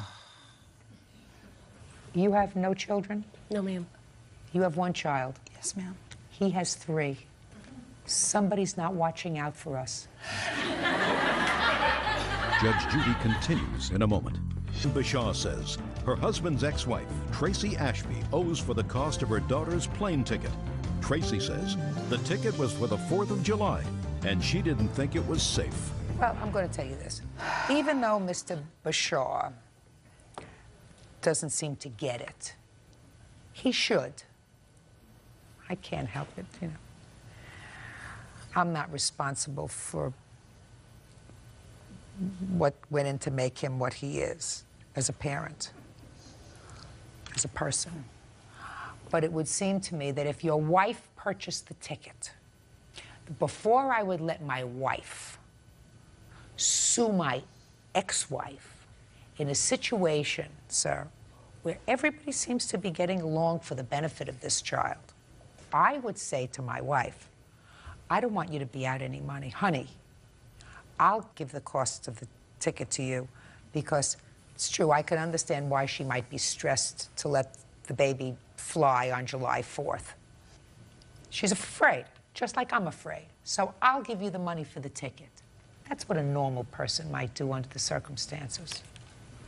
So, the ticket was $235, is that right? That's the remainder, Your Honor. What do you mean the remainder? Tracy gave me $60 in my home, and my husband Just a second, what was the full amount of the ticket?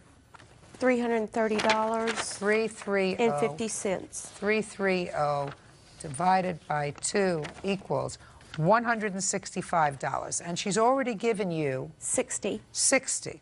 And then she said she paid $70 for baseball tickets of the little girls' baseball team. The pictures. And she wanted half of $70. So I told her I would deduct $35 from the ticket, and the remainder was $235.50. Not my remainder. Let me tell you how I figure it. I figure it that both parents should pay equally. So I attribute half of this ticket to him. I already agreed to that. Oh, perfect. You see? You're getting smarter by the minute. So half of that is $165. She already gave you 60, leaving a balance of 105. You got the pictures, the baseball team pictures, or you agreed that between the two of you that they would pay for half and you would pay for half. That's 35. That leaves $70. So that's what you owe her. For the ticket, $70. Easy. Sounds to me as if you've worked out a lovely working arrangement. If you can continue to do it, terrific. You know, you ought to be saluted. Don't let any stupid things like this interfere. Thank you, Your Good Honor. luck. Thank you. Parties are excused. You may step out. She's got a problem with me, obviously. Her response was, oh, well. She's left me nasty messages on my machine, and I don't understand why. I want it over with. I want it to end. They have problems, too. Now that this is over with, I hope we can get along. 64-year-old factory worker Darlene Martin is suing her daughter, accountant Judy Brown, for unpaid rent, car registration, and the cost of parking tickets. Julie is countersuing for improvements she made to her mother's home. Mrs. Martin, Miss Brown is your daughter. Yes. And it is your claim that she owes you for some rent on a Yes. house. Is it a house or an apartment? It's a duplex. That you were renting to her, to her family, and a small bill that you say that you advanced her money for. She says that she doesn't owe you anything for the rent. You evicted her, and you owe her money because she put some carpeting down in this apartment, and you unceremoniously evicted her, probably because you didn't like the new boyfriend. I assume this is the new boyfriend? Yes. Okay. When did your daughter move into your apartment? January of 2002. And who did she move into the apartment with? Her husband and her 2 children. And how long did she live there? Till January 2 of 2003. And did she pay rent pretty faithfully from January of 2002 up until about November? Or Yes, yes. So why don't you tell me what happened in December of 2002 that caused the problem?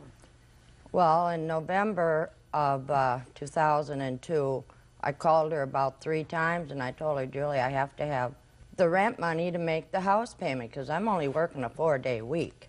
She got huffy about it and says, well, she wrote me a check for $300, which I have a copy of, and a note saying that I'll get the rest when she's got it because she ain't got it. When and was, then what was the full rent? $500. I raised it in October. Did your mortgage go up? No, but I figured as long as her boyfriend had moved in, you know, that's going to be more payment on the water bill and everything else. And when she was living there with her husband, I told him that I was going to raise the rent in June anyways. Well, what if she couldn't pay it? Your expenses didn't go up. Well, the mortgage payment went, my taxes went up, way up. Did they? Really? How much? They went from 800 to over 1,000 on my taxes. Well, that's $200 a year. So that's why I raised it. Just a second, that's $200 a year they went up. Yes. Well, $200 a year divided by 12 isn't $200 a month. Yeah, but she was getting very cheap rent as it was, $300, you know, I to $500. She's your daughter. If Exactly. you think I'm coming down hard on you, it's because I don't understand, A, your position yet, and B, why you would sue your daughter anyway. When did you evict her? The end of October, I believe it was. I told her because I didn't want her boyfriend to move back in when he got out of the workhouse. Gave your daughter an eviction notice, your daughter and her 2 children. That's because I didn't want David to move back in. I don't like him. Her daughters don't like him. And, he, you know, I don't like his police record. I don't like anything about him. You're entitled not to have him live in your home. You don't have a written lease with your daughter, so you can tell her you're going to have to find a new place to live because I really don't want to be aggravated looking at your boyfriend. I told David that, too. I told David, I says, you're going to have to move because I don't want you. And she says, well, he's not going to move. If he's going to have to move, then I move. And I says, that's your prerogative, Julie, to do whatever. Fine. Is that what happened? Yes. She's entitled not to have people live with her or in her property that she doesn't like, especially under these circumstances. So she's entitled to do that. The way you went about it, as far as I'm concerned, or the story that you just told me, is all wrong. On what month did you move out? December 31st. Did you pay your mother rent for December? No, I didn't. Tell me why. I didn't pay her because I had, like, other legal issues, added attorney fees. For what? Because she's, you know, tried to have my kids taken away. I had to find a place to live, and it's, you know, I didn't have all that money to pay her. Do you work? Yes, I do. What kind of work do you do? I'm in accounting. What kind of work does your boyfriend do? He does plating. Is he getting along any better with your children? I think it's better now that, you know, everybody is separated. Good. So you understand, if your mother were a private landlord, you would owe your mother $500 for rent. Yep. Okay. I'm not going to hear about the other nonsense bill you're talking about for, I don't know how much it was, $37, $57, something like that. Because I think that's ridiculous. You say you put down $1,700 worth of carpeting in the apartment. Where did you put it down? You want your mother to pay for that. That's your counterclaim. Yes. Well, tell me about it. When I moved in January of 2002, we had discussed that she wanted to get new carpeting in there and that she couldn't afford it at that time. And I told her that I could, you know, purchase the carpet and for her to pay me back because it's not my place and I didn't plan on being there, you know, forever. And she agreed to, if I purchased it at that time, that she would pay me back the money that I, you know, paid for the carpet. Is that right, Miss Martin? No, I told her, I said, Julie, I says, this carpet up here is not it's not worn out or anything. I says, what we can do is get a good cleaner in here and clean the carpeting. And she says, yeah, but I don't like the color of the carpeting. It was sort of a bluish gray or something. And I said, well, I can't afford it because I says, I'm still paying on the kitchen stove for you. I'm not so sure that I believe what you just told me, Miss Martin. Is that apartment rented now? Yes. Who was it rented to? Her husband and the 2 girls. The 2 girls are living with your husband now? We have joint custody. We have them. I have him 1 week and he has him 1 week. How much rent is he paying? He pays $500. Did he change the carpet? No. So the only difference, Miss Martin, is in the amount of rent that you were charging your daughter and son-in-law at the beginning of their lease. The difference in your expense is an additional, according to you, $200 a year in taxes. Is that right? Yes. That's the increase. Is Yes. that right? And the increase that you were charging your daughter and that you're charging your son-in-law is $2,400 a year. Is that right? The difference between $300 and $500. Is that correct? Yes. And am I also correct that the initial $300 a month that you were charging them did, in fact, cover the mortgage? Is that right? Yes. So then I'm going to ask you why you chose to litigate this issue with your daughter in a court rather than just say, listen, she lived there for 11 months, she paid me rent faithfully, even after I told her she had to move, even after I evicted her, she gave me a check, right? You evicted her in October, she gave you money in November. So I'm not so sympathetic with you. You understand what I'm saying to you? Yes. From how many children do you have? I just have her. Well, then there's got to be another reason, Miss Martin. I mean, you don't seem as if there's something wrong with you. There's got to be another reason why you would bring a matter like this to court. And I don't care what it is. You're telling me you're bringing this matter to court over $500? No, she owes 7. Oh. How much was the carpeting? I have a receipt here. $1737.82. And what if I find that you owe her 17? Well, I've got the thing here saying it was put on her husband's credit card. I don't care. They were married at the time. It's a wash. She didn't know you anything. And your mother doesn't know you anything. You lived on the carpet for a year, and now your girls are there at least half the time. Is that right? Yes. Good. Goodbye. Audience are excused. You may step out. I'm afraid Julie is going to go down the wrong road with her boyfriend because he has got a police record. She doesn't like him.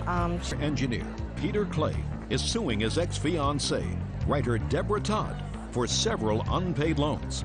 Deborah says Peter owes her more than she owes him. Order. All rise. Yeah, this is case number 490 on the calendar in the matter of Clay versus Todd. Parties have been sworn in, Judge. You may be seated. Young lady, have a seat, please. Who is this? This is my daughter, Mallory. How old is she? 15. I'd like her outside, please. I've read your complaint, and according to your complaint, the defendant was your former fiancé. There Correct. came a time when you and your child moved into her home, and it is your claim that you made 2 loans to her. One was for veterinary bills for her dog, and the other was for repairs that were done on her car. Ms. Todd acknowledges the fact that you paid the vet bill, correct? Yes. And Ms. Todd acknowledges the fact that you paid to have her car fixed. Yes. What she says is that you lived there practically rent-free for the time that you lived there with your daughter. She took care of the majority of the bills, despite the fact that you had an agreement to pay half of the bills. You actually owe her money, but she's willing to say, forget it. Yes. Mr. Clay, when did you move into the defendant's house? Late September, early October of 2000. And how long did you stay there, sir? We moved out on January of 2002. And what was the financial arrangement that you had with Ms. Todd while you were there? Well, the financial arrangement was never really clear-cut, but I covered things like groceries, Costco, a lot of other expenses, and she paid for household utilities. Well, so how much money each month did you contribute to the household? To the household? To put it on a monthly scale, I can give you figures of what I spent during the 14-month period on things like groceries and Costco and pet food and medical bills and cellular phone bills. In total, in rent for the 14 months, I paid her $17,995.74, which is almost $1,200 per month for a 14-month period. Okay, There were a couple of months that would be more than fair. Mm-hmm. Is that true that he paid you $18,000? That's not the figure I have. What figure do you have? I have that he paid about $10,000, a little more than $10,000. So basically, there's a huge dispute here. The dispute is that he moved in from a 1-bedroom apartment that he shared with his daughter, in which he slept on the floor. His daughter was a latchkey child at this apartment, and his pet rat died of heat exhaustion in this apartment. I'll go back in. What I want to know, Mr. Clay, is I want you to tell me about these 2 loans. When were they made? Okay. And tell me the circumstances surrounding them. We were going to go to the Writers Guild Awards. Mrs. Todd wanted us all to go as a family to the Writers Guild Awards, which she was a member of the Writers Guild. And in order to do so, she did not have all of the money necessary. The tickets were, I think, $500. And so in order to do so, I put $700 worth of PG&E bills on one of my credit cards so that that money could be freed to go to the Writers Guild. But then suddenly, her car needed new brakes. It was going to be $1,200. She didn't have the money, and we needed the car to drive to Los Angeles. Where was your car? My car is a little teeny Honda Civic. It wouldn't have worked to carry 4 people in their bags to Los Angeles. So I agreed to place that on the credit card with the idea that she was going to pay, with the agreement that she would pay me back. Well, tell me about the agreement, because you changed your words several times. You said, with my thought that she would pay me back? Well, yes, it was, okay, I will put this on the card. You will pay me back when you can pay me back. She goes, she would even state, I'll pay you back. I would state, I'm not worried about it. I know you will. We're a family. So after the Writers Guild Award, did she pay anything towards that? No. Okay, now when did the dog get sick? Well, the first charge for the dog is on the 9th of March. And so shortly after we got back. Of 01? Of 2001, correct. Okay. And I took the dog, the dog wasn't eating, so I took the dog to the vet, and the vet said that he had an enlarged spleen, and when the vet came by and said, okay, I'm going to do the splenectomy, it's going to be $2,700. The only way for this to be paid for was by me putting it on my credit card. Unfortunately, while the dog was in surgery, or shortly thereafter, the veterinary hospital broke his leg. They proceeded to take him to Davis Medical Center, where they diagnosed him with a vascular cancer and gave a prognosis of 3 to 6 months, that the leg would not heal, that it would need to be amputated and he could go on chemo, and this might prolong his life. I was vehemently against this, but once again, I get a phone call from Ms. Todd when she's now in Davis picking up the dog saying, I need you to put this on the credit card and I'll pay you back. And this was another $1,100+ for the amputation of this dog's leg. Is that correct? I don't believe I said I will pay you back for these. Peter and I were living as a family. It was, we need to get these expenses done and we need to put them on the card. It wasn't as though I just rushed up to UC Davis. We discussed this with the kids, we discussed this with Peter, we discussed it with our veterinarian at great length and decided that the treatment for the dog was to go to UC Davis. What about, Ms. Todd, the expenses for the car? I also put well over that amount of money into the car for car repairs. It was used primarily as the family car. I assume that it was used primarily as the family car. Yeah, it's a big Ford Explorer. As he said, he has a little Honda. We hardly went any place in his car. Mr. Clay, I have several questions for you, sir.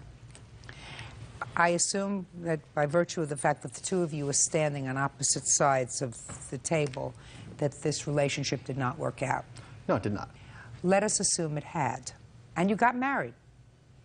And she didn't give you back this money. Would you be suing her? Possibly not. Then that's not a debt. When somebody... You see.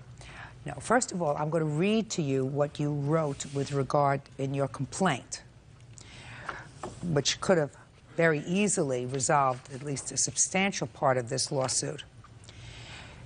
You say she was out of work and was in the process of taking her dog's vet to court for malpractice. Correct. She promised me that as soon as she won her lawsuit, she would pay me what she owed me. Correct. Which That's what you say? Yes. So she promised to pay you back for the car and the vet when she won her lawsuit. Correct. But she lost her lawsuit. Correct. Then you get nothing. That was not that. That's what you wrote. Do you understand? That's what you wrote. So, 10 months she made no payments. And you didn't say, where's my money? You didn't bring a lawsuit while you were living together. It wasn't until after you separated that you said, you know, that's not reasonable. She got the car, she got the dog, and I don't have this money. So I have a problem with that. There's a certain lack of, I believe, candor on your part when you say this was a debt that she promised to pay me back. Even you acknowledge that you had sort of a loose arrangement with regard to money. Do you understand what I mean? Yes. Good. Case is dismissed. That's all. Parties are excused. I'm going to step out. I knew Judge Judy would know what to do. She always does. She asked me repeatedly, how much money do I owe you? And I gave her a total. Peter likes to have things his way only, and if he doesn't get them his way, he jumps right in and proves that he's right. And then when she lost her lawsuit that she was filing, she chose not to pay me back. Told me I owed her money. I'm really glad I didn't marry him, and I'm really glad this is over, and I thank Judge Judy. Production manager Jean Osterman is suing her children's father, landscaper Lyman Porter. Jean says Lyman sold the children's toys behind their backs. Miss Osterman, the defendant is your former husband, and according to your complaint, he sold some property that belonged to you and to one of your children. You want to be reimbursed for that property. Mr. Porter says that the property he sold was his. He had a right to sell it. Yes. When were you divorced? 1994. And did the children remain with you? Yes, we have joint custody. What property did Mr. Porter take? He came to my residence and took a trampoline that he had given them summer of 2001. Is that right, Mr. Porter? No, ma'am. What was the trampoline doing at her house? I had 2 trampolines, same size, and fixed them up. And we live close to each other, so where they reside, they have a pool, so I figured I can give them one of the trampolines to use for the summer. Because, like now, they outgrew it because of all their activities and things. Well, you say that you just put it in this past summer. How could they outgrow it in 3 months? They didn't use it, and I've already replaced the tarp and had the other one restitched, and, you know, receipts to show everything that I've done to take care of I him. don't care whether you've done that, But- sir. The point of the matter is you can't go to her house and take things off her property without her permission. I got permission. She wasn't home. I talked to her husband and got permission. Really? Are you the husband? Step up. Judge Judy continues in a moment. Claims her ex-husband, Lyman Porter, sold their children's toys without permission. Go ahead. I was working at home and the dogs were barking, and I came down and met Mr. Porter at the front of the house, and he come over and he had said that he had sold the trampoline and that he had come over to take it down. And because my wife had told me not to get involved with the situations between her ex-husband and her, I said, okay, fine. So I went in the house and tried to get a hold of my wife and couldn't get a hold of her. So she called about 20 minutes later, 30 minutes later, he was already gone, and she said by no means for him to take it. You told him he could. Your wife told you not to get involved? Took it. Okay. What's next, Miss Osterman? He also, the reason I got so upset about the trampoline is that also in June, he had purchased as a gift for my son a YZ 1997 Yamaha motorcycle, and he sold that on him. But my son, prior to getting this motorcycle, they traded another one of his in on it, that he worked really hard for his dad and his business, and he worked the whole summer and he saved some money. And LJ can tell you more of that, but Lyman just up and sold that too and wasn't going to tell anybody about that. What did you do that for, Mr. Porter? Okay, why I did it, the bike was a very small bike, and he outgrew it. He's a junior or a senior this year.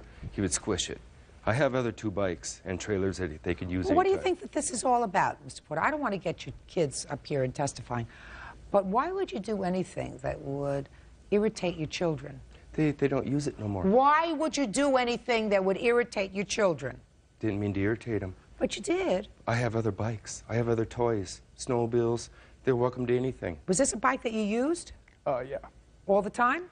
I use it often, yeah. Did he have a discussion with you about selling the bike? No, he never told me. Does he have other bikes for you to use? He's got one other one. Is it in as good shape as the one that he sold? No. Mr. Porter, I think you make a big mistake, sir.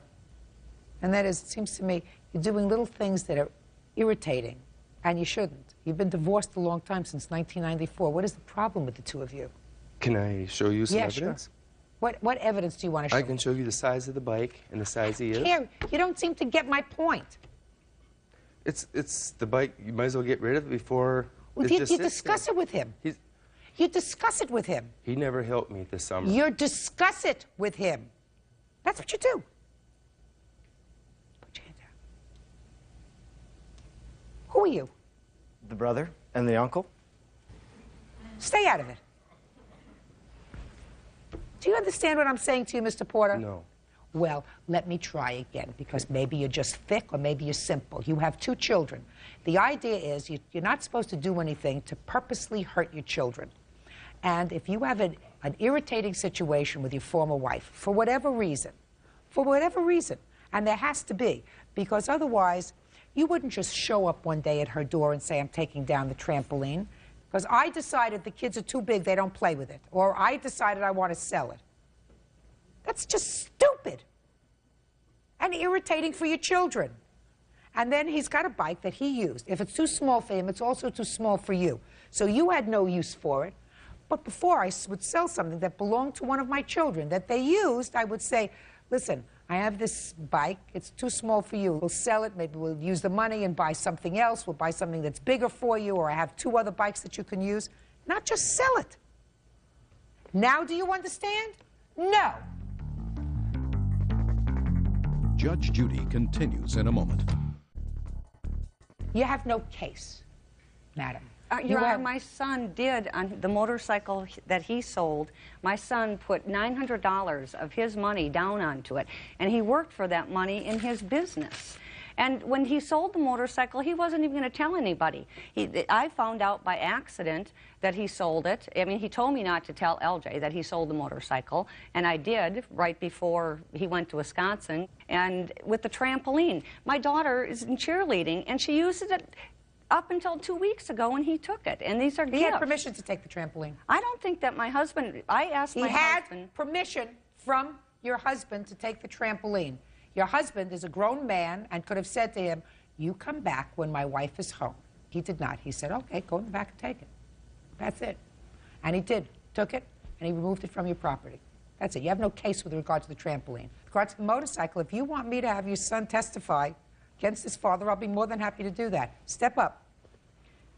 Did you give your father money for this motorbike? Or? I earned $900 the summer of '97, and we went out and we bought a bike. It was a KX80, it was a different kind. And then the summer of '99, we went and traded that bike in, and he bought me this one. Now I got it. Sit down. So your son feels as if he was at least part owner of that bike because of a series of trade-ins. Do you understand why your son feels as if you had no right to sell that bike without discussing it with him, Mr. Porter?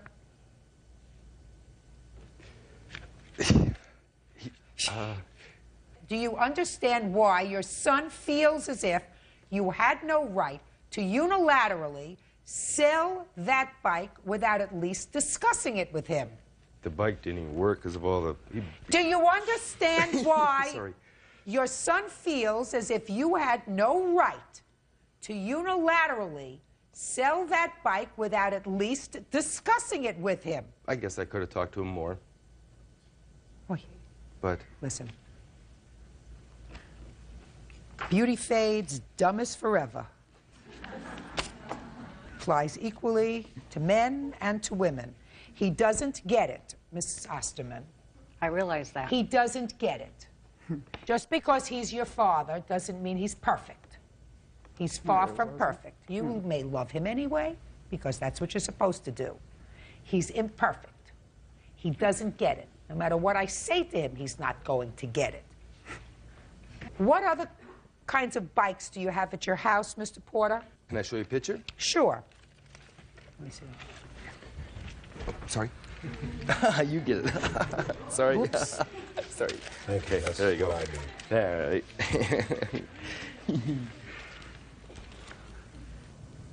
Just a minute. Would you take all this crap back? Show me the 2 bikes that you have at your house. Okay.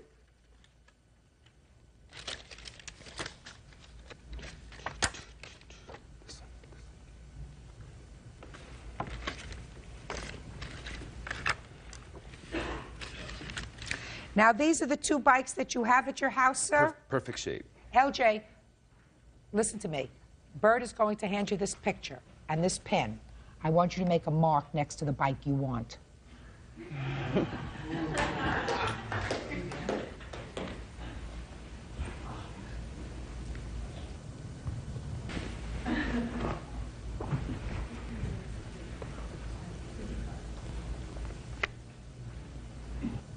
Does that say Yamaha? Yeah. 5 days from today, the court will prepare an order. That bike is to be turned over to your son. Do you understand? 5 days from today. That's the decision of the court. Goodbye. Parties are excused. You may step out. I tried to call him after it happened and asked him, and he said, it's too bad. I needed the money, and I'll do it again. The motorcycle was way too small. He couldn't ride it. He didn't ride it. He didn't help pay for it. He does goofy things like this, and hopefully now maybe he's had an outsider, not just his opinion and my opinion, view this. And real estate broker Noreen Falk is suing account executive Russell Craig for the cost to fix her vehicle. Noreen says Russell's daughter, 12-year-old Kaylee, damaged her car. Order. All rise.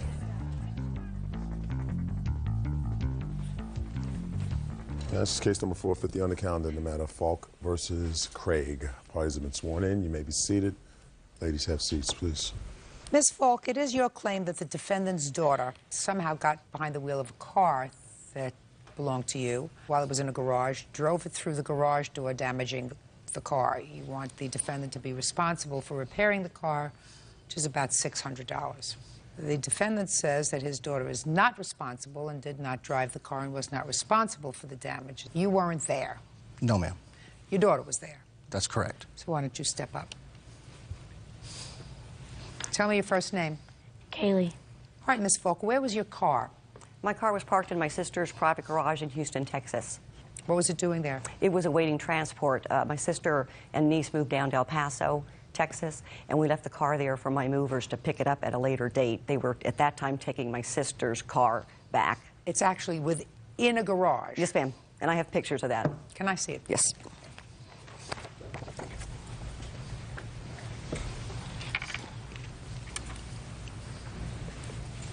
That's the new garage he replaced.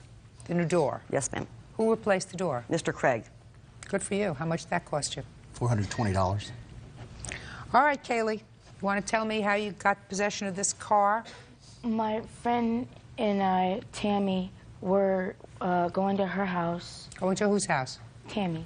And we saw these two guys, and they were emptying out the garage. And we went to go see, and they told us about the car being in there and how it had the keys in the ignition, and they didn't know what to do with the car. And who were the two guys? One said that he was his gardener, and the other said that he didn't say who he was. Go ahead. And they told us about everything, and so Tammy wanted to go see the car, and so we went in there, and as we were leaving, the guys gave us 2 scooters because they said that they were going to just take the stuff. They said something like, give it away or something like that. And then we left, and then Tammy wanted to go back, and so we went back, and she said that she wanted to go inside the car, and so we went inside the car, and she was in the driver's seat, and I was just in the passenger seat, and she turned on the car, and... How'd she get into the garage? There's a door. So you went in a door? Mm-hmm. So she turned on the car. Go ahead. And she put it in reverse, and it jumped back and hit the garage. Yeah. That's all. How old are you? 12. So let's go back a little bit. You saw 2 men who were stealing property from this garage, is that right? Yes. And the 2 men who were stealing property from the garage told you that they were giving you 2 scooters, which you knew were stolen, is that right? No. You had to know they were stolen because you knew the 2 men were stealing property. They said that Miss Tipton had called them. Yeah. So that you knew when you took the 2 scooters. Now, where did you bring the scooters, by the way? Did you bring them to your house? I brought one to my house, and Tammy took one. Do you live there with your father? My mom. What did you tell your mother about where you got the scooter? That this guy was packing away the stuff, and he gave it to us. And she said, okay.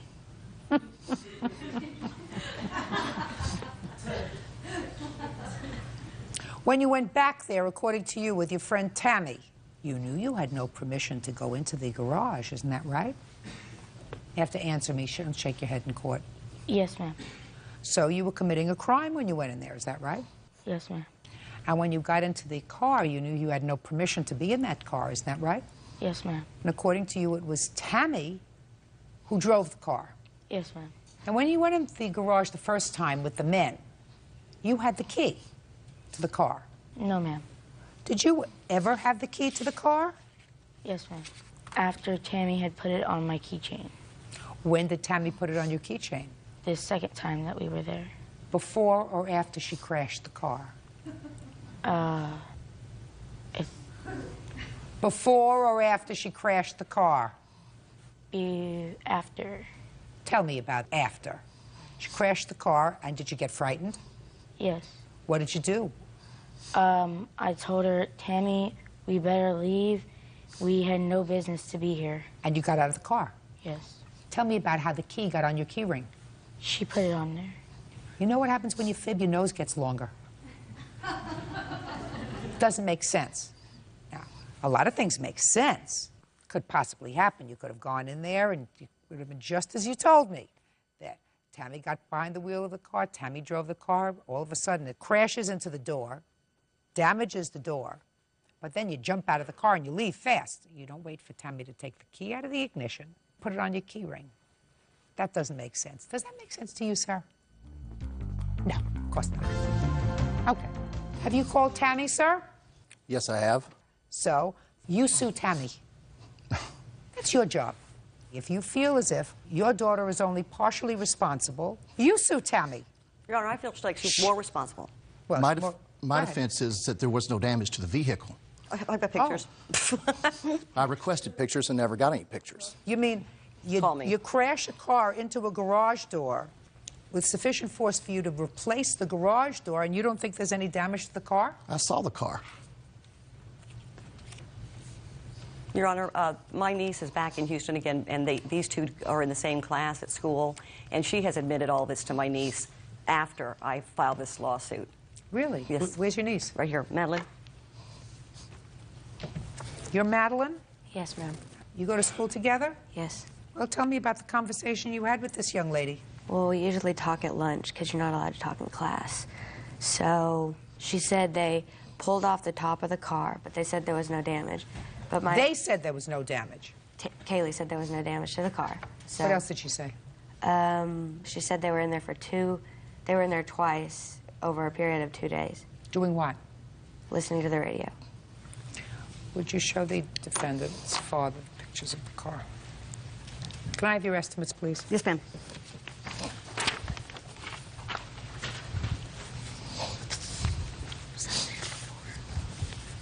How did you get the top off the car, Kaylee?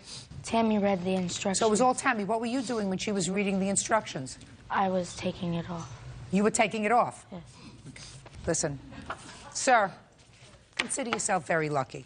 It's your daughter's fault. If you feel as if Tammy is partially responsible, I suggest that you sue Tammy and her mother. Judgment for the plaintiff in the amount of $650. That's all. Step out.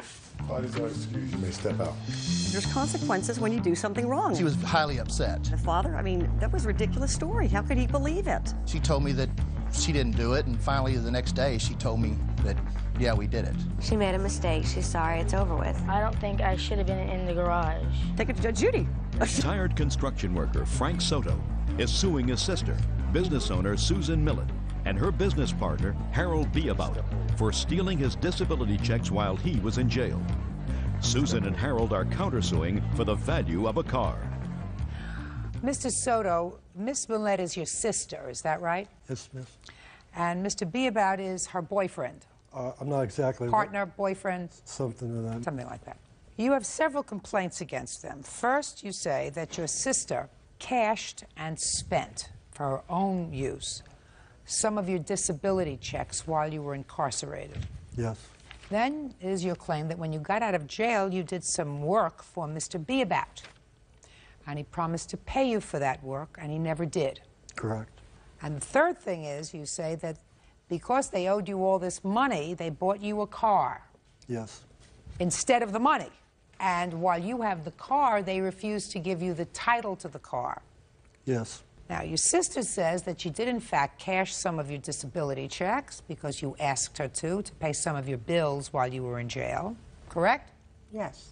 Mr. Beabout does not address the work that you allegedly did for him, other than to say, Madam, you're playing with papers while I'm speaking, other than to say that they bought the car for you to use while you were doing work for them. And when you left, you took the car and they want their car back. Correct? That's correct. Yes, correct. So let's deal with some simple questions first. When were you incarcerated, sir, that you claimed that your sister cashed your checks? On 3/29/02, I was arrested for violating my conditions of parole, and I was released from custody on 9/25/02, and between that period, Social Security gave me documentation that checks were cashed in that period that she cashed without my consent. How many checks did you cash for him? I believe 2 with written consent and also with his words and receipts. Well, let me see the written consent. According It's to you, right the here. defendant cashed 3 checks. Is that right, sir? She cashed 5 of them. I have additional documents here highlighted, what he requested for me to do with the money and also receipts of Well, words. tell me what he requested that you do with the money. He needed Sprint bills paid. How much was the Sprint bill? Oh, it was in excess of $400 and something. Okay, so that's $400. What else? To give my children $300, or one of my children, she goes to Disneyland, her orchestra from her high school in Sacramento. Well, what did he say there? To give her $300. Madam, you cashed $3,375 in checks. No, I cashed 2 checks for $675 each. And he further Let's states... see where it says... You tell him that you're going to take some of his money. Yes, You tell him that. do. You need desperately to borrow, in this letter, $300. Okay, and it states in this letter here, the $300 that he lent, and said you don't have to pay it back. Harold's my current partner in our contracting business for paint and roofing. My partner prior to that was my boyfriend of 5 years. I'm glad this was in your sad story, Well, madam. no, You he took his could- money. Judge Judy continues in a moment. Soto says his sister, Susan Millen, and her partner, Harold Beabout, stole his disability checks. The two say Frank stole their car. Madam, listen to me. How much did you take? Well, 2 checks at $675, but some of the check, one of the checks was to go to my mother and to my children for their Disneyland school trip. Stop Well, it. it says right here, and as I'm writing from the... Stop it. What happens if he wasn't in jail? What would you have done? Well, no, he wasn't entitled to the checks. What do you mean he wasn't entitled to the checks? While you're in prison, you cannot receive SSI checks. So let me ask you a question. What happens when they go after him for the check? Is he going to come after your daughter and say, give me back the Disneyland Oh, no. trip? We have paid him for those checks. And his Oh, show me. check, How much did you pay him back? more than what we borrowed. We paid him about $1,600. But Just his a minute. check How much did you pay him was back? stopped. How much did she pay you back? Nothing, Your Honor. Show me. Just show me. It's your business. You have checks. Well, it was cash. We were paying him cash through, and in these letters, he says, give the children the money. When he Are came you out following me? I'm not interested in your letters. Give your children the money. I passed that. Show me. We paid him cash because he was receiving SSI, and it was unfortunately a little under the table work. Then I can't help you, my dear. So I am finding that you paid him back nothing of this $1,350 that you acknowledge you took from his checks that you acknowledge he wasn't entitled to. Because you say if he was in jail, he's not entitled to disability. So you knew that. You were swift to know that. And you took that money anyway. So $1,350 because Social Security is going to come after him, especially after they see this. And they... Now, quiet. Quiet. Now you tell me what you paid him. Because you want to tell me that he was able to do hard labor for you. Correct. Right? So tell me what he did for you. That would have to be Harold, Mr. Beabout. Harold, what did he do for you? He wasn't on my payroll, Your Honor. He was not. He got out of prison, no money in his pocket. His sister spent his money. That's why he had no money in his pocket. That's family problem. I'm telling you what my problem. I don't owe him any money because I paid him. He come up and worked around my garage after I moved for 3 days, and I give him $100 a day out of my pocket to pay for meals and motel. Okay. And then just a minute. Stop. Did you work for him for 3 days? Don't lie. Did you work for him for 3 days? I think more than 3 days. Well, I don't care what you think. You Yeah, take drugs, yes, right? Yes. Right? So your brain might be a little bit fried. You worked for him at least 3 days. Yes. Did he give you $100 a day? No. Yes, he did. Yeah, sure he did. He gave you something. Yeah, he did. Well, how much did he give you? He gave me 50 one time and 100 the third day. Well, that you remember. Yes. That you remember. Okay. Tell me about this car. Well, I bought the car, Your Honor. He was incarcerated when I bought that car. So I bought that car because I have a big van and I didn't want the gas hog. I wanted something economy to ride around in. So he gets out, and he don't have no wheels. He has to go to the doctor. He's got to go to his parole officer and all that. I loaned him the wheels to drive around. And he was with me the day I took my pickup in to the garage, and he knew I had to have it in there on a Friday. So Friday, he takes the car, and that's the last I seen of him, Your Honor. Now I'll hear you. Tell me about the car, sir. The deal was my sister and both of them, the deal was for what the money they owed me, this was partial compensation by giving me that car because they know I needed a car. And she said this will be just partial payment and we'll pay the rest as soon as possible. And You just made that up as you're going along. no. Yeah, you did. You sure you did? Judge Judy will continue in a moment. Okay, listen to me. He wants to go back to jail. That's what he wants to do. He wants to go back to jail. He's going to go back to jail $1,350 richer because that's what you owe him for taking his money. You don't owe him anything. I believe that you did, in fact, pay him when he worked for you for the 3 days. And I don't believe that you bought him a car. So he's got to return the car. If he doesn't return the car, he's operating it without the permission of the owner. That's an unauthorized use of a motor vehicle for which he can go back to jail. Do you want to go back to jail, sir? No. Give him back the car. He's going to need a tow truck for it because the transmission's gone on it. Oh, so he can goodness. have it. We did not even want the car back. We would be afraid to get in the vehicle. The car Let me was in explain something perfect to you. condition. He's not giving you $3,000 for the car. You don't want the car back? I'll tell him not to give you the car back. What do you want? Well, we wanted the value of the car. Now You're it's not getting damaged, that. There won't be a value. Understand? You're not getting that. Okay, well, I'm also trying to show you receipts of my name on it and his name that I put money on his prison books for money they can have while incarcerated. How much?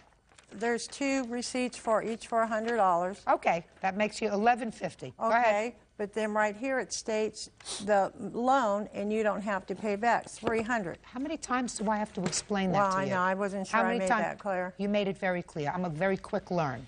In any event, Social Security, hopefully, since it's my money, is going to come back and get all this money from him because they're already doing it, Your Honor. Oh, good. That's what I figured. They will stop the rest of his checks because it doesn't look to me, Mr. Soto, as if you are a disabled enough person not to be employed. Certainly not for Bird to have to pay for it. That's it. You want the car back or not? Yes, but yes? how do we recover it? Well, get a tow truck and go get it. Goodbye. Parties are excused. You may step out. She manipulates everybody. He accused her and I of asking him to do illegal things. Hello guys अस्सलाम वालेकुम क्या हाल चाल है ठीक ठाक हो आज मैं अपनी पहेलियों की तरफ आया था मैंने कहा आपके साथ शेयर करूं ये हमारी पहेलियां हैं ये हमने सरो बीजी है ये सरो बीजी है साथ ही कमाद भी है इस बार हमारा कमाद बहुत अच्छा हुआ है और आपको हम अपनी कनक भी दिखाते हैं ये भी हम कनक की तरफ जा रहे हैं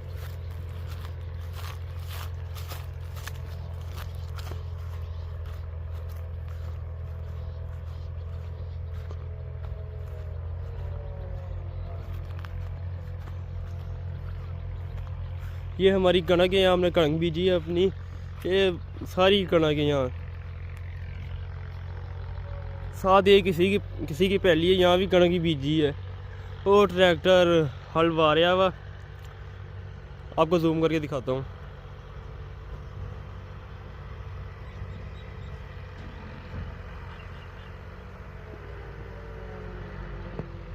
कणकों का मौसम है लोग कणक बीज रहे हैं और सामने ही हमारा मरब्बा है डेरा जिसको डेरा कहते हैं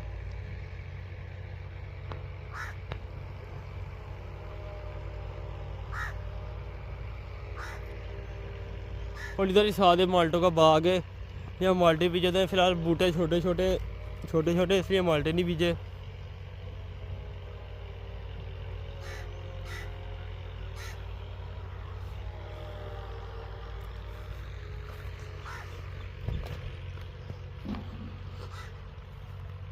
तो ये सड़क है ये घर के साथ ही सड़क है मेन सड़क है जो पेंट की तरफ जाती है वो सामने हमारा पेंट है ये मेन सड़क है ये वाली सड़क ये मेन सड़क है पेंट को जाती है ये पहलिया पुलिया आना है उनके लिए सड़क है ये घर भी तैयार हो रहे हैं साथ साथ ये घर तैयार हो रहे हैं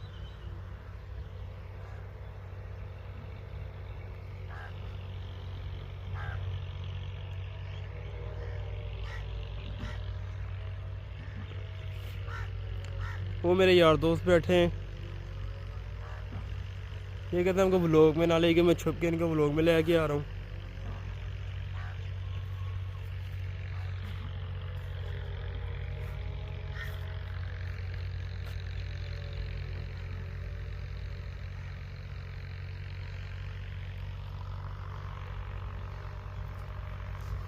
यहाँ पर किसी ने छलियाँ छील कर रखी हुई हैं सूखने के लिए जब सूख जाती है फिर मार्केट में बेचते हैं इनको